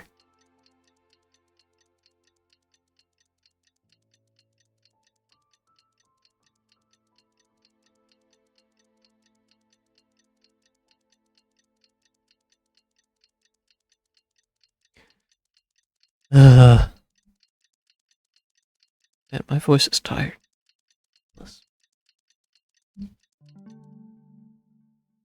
Like I'm giving a speech or something. The Windbloom Festival is about to begin! Let's go check it out! We can finally actually have a Windbloom Festival.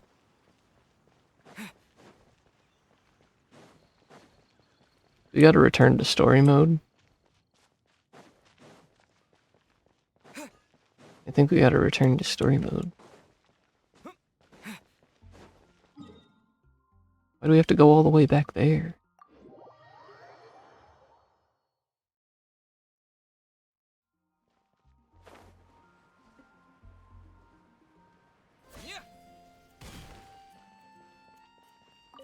Return to special story mode.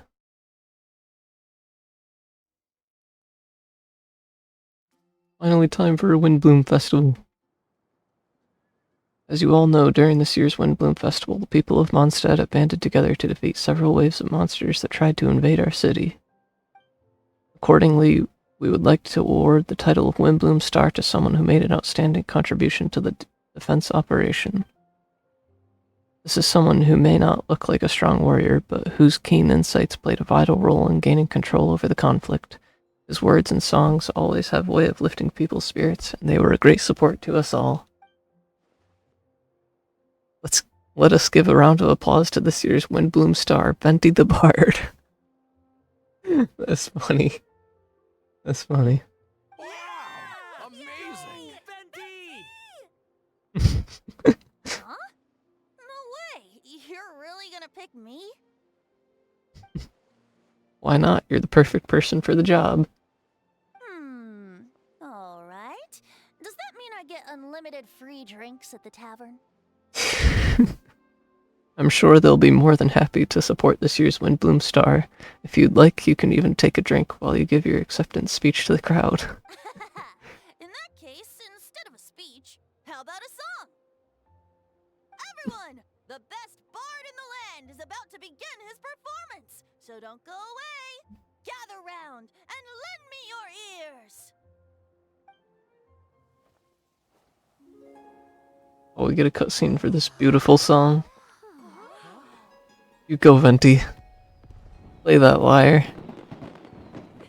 Fireworks.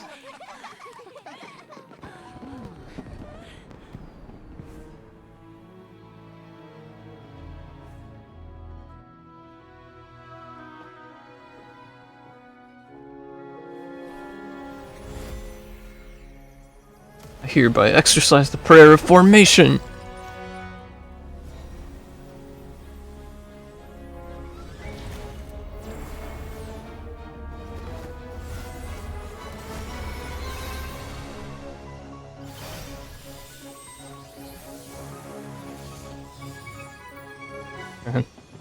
Albedo's true powers are really insane.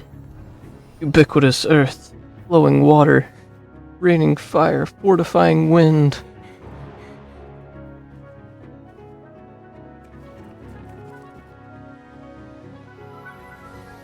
Traverse the 18th, worldly, and 20th passage.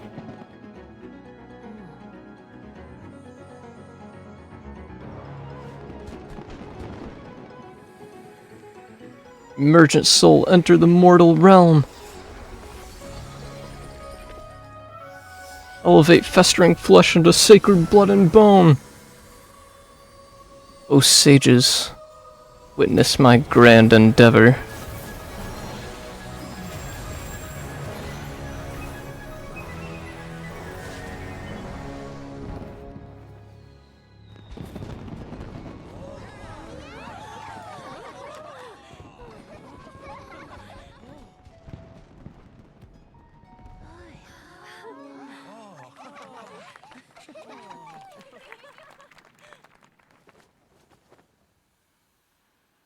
Was it not bad, right? Why is Venti not voiced there?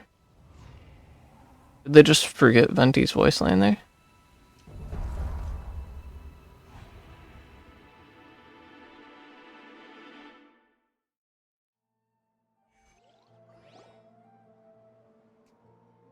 That's cool.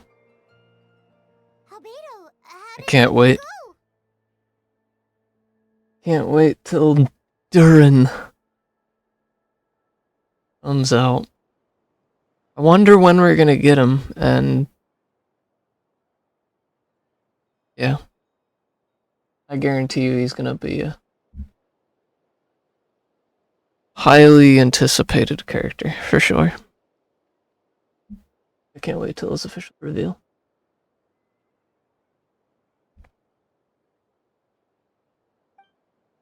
Very smoothly, I'd say, we achieved our goal. Really?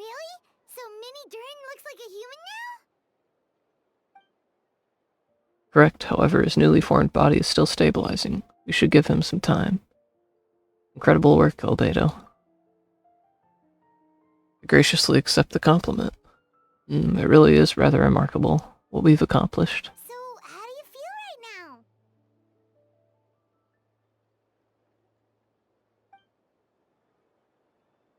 Quite good, I did what I set out to do and achieved a personal goal. I think even she would have made a rare facial expression had she seen it. She? I'm assuming he's talking about Rhine-Daughter. Yep. My master and mother, Gold, Rhine-Daughter. A long time ago, she sent me to Mondstadt with the instruction to complete a task of monumental importance, to find the truth of the world. I had a theory about what she meant, and in time I was able to corroborate it. Sure enough, finding the truth of the world basically stood for getting a life. That might be easy for most people, but for someone like me, it meant doing a lot of learning about a lot of things. I had to find out about myself and the world around me, get to know me and get to know other people. Life is the space that exists between me and the world. To become truly human, I had to inhabit that space. So for an artificial human, finding a life is, in some sense, equivalent to finding the truth of the world.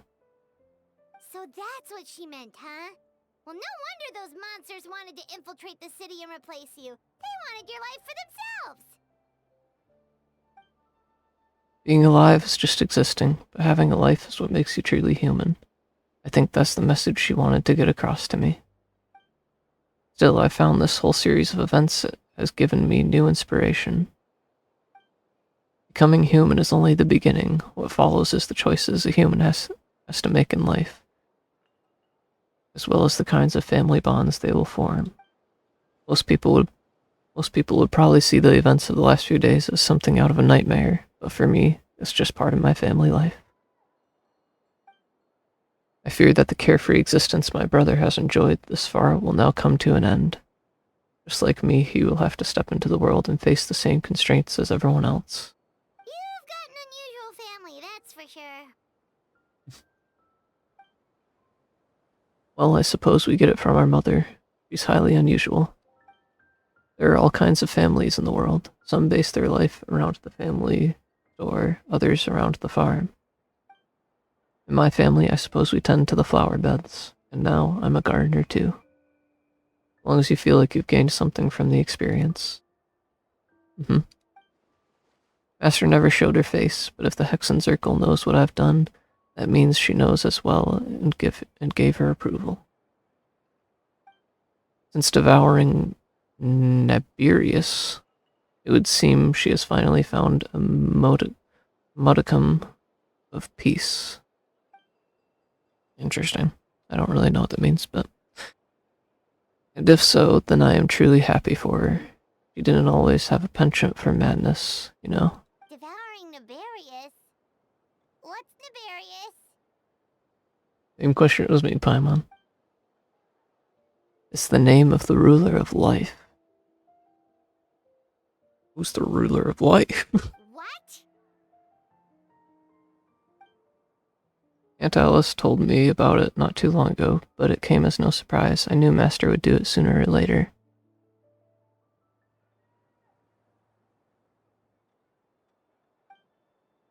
As for the ruler of life, all I truly know is this: Naberius is not gone. Instead, because of Master's actions, she and Naberius are now one. In any case, thank you so much for your help during this ordeal and for choosing to stand by my side through it all. Of course. That's what friends are for. Paimon took the words right out of my mouth. Hearing you say that means more than I can say. I'll make sure to pass along the sentiment when I report back to Master Jean. Oh, so you're heading back to headquarters? Well, good luck with the report. Thank you. I'll get going.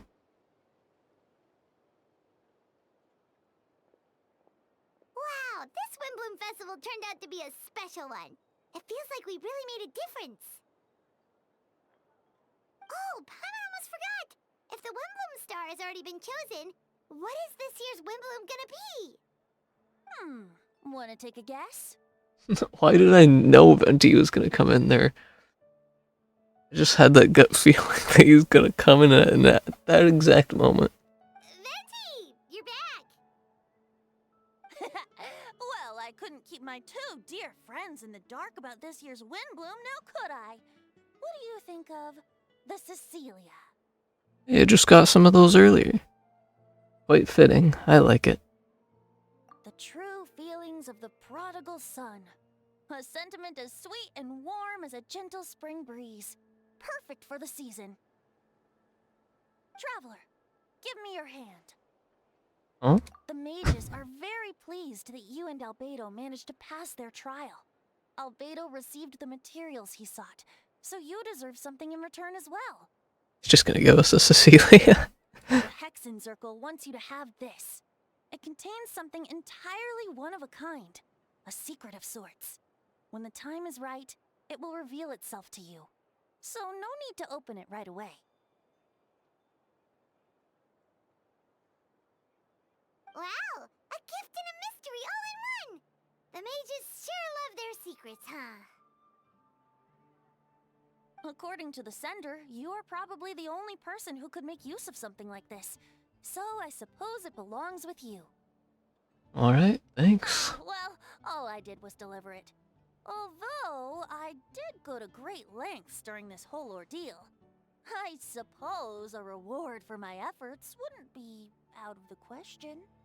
You've helped a lot, Venti. How about we treat you to a drink? Really? Oh, I'll hold you to that, you know. No going back on your word. Of course not! Let's go to the tavern right now! Music to my ears. Oh, I'm so happy I could fly. Oh, it's like this festival was made for me or something. When no love remains for the songs to tell, the world becomes naught but an empty shell.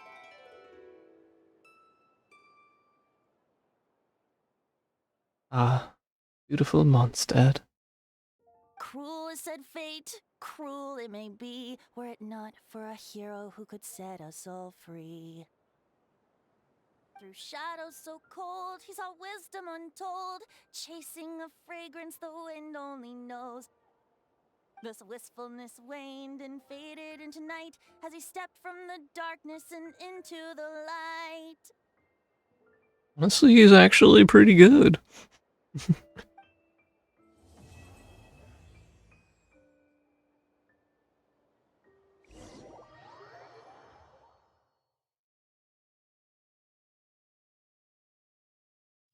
Does it instantly just go back to regular Mondstadt?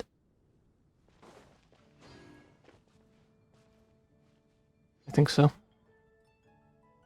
Yeah, what do I think about the quest? I thought it was great, but I want to give a more detailed description of what I thought than just saying it was great.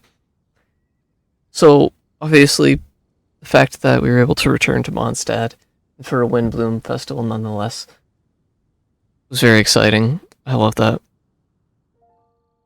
And, yeah, all I can say is it was great to see the Mondstadt cast again.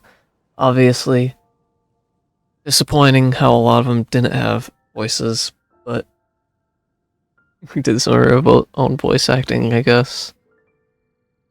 Hopefully they get their voice actors back soon enough. But it doesn't mean the quest was bad, of course. I definitely think it was great to see Albedo's story again. Kind of like the completion of Albedo's story. The only thing I will say is it did feel a little... The story didn't go in the exact, like, direction I was kind of hoping it would go. Like, it was good, but it was not what I was expecting. So, I was kind of a little disappointed because the direction that I was expecting it to go would have definitely been a lot more interesting. But this was definitely a different direction. That was obviously still very good in my opinion. Yeah, it was very good. Not much else to say to that, obviously. It was definitely not disappointing. I very much like Albedo as a character, and honestly, I just wish they would buff Albedo so that way, you know, he's usable again, because I would love to pull for him, but there's not much of a point of pulling for him if I'm not really going to ever use him. Albedo is one of my top 3 favorite characters from Mondstadt, for sure. Yeah. That's all I really have to say.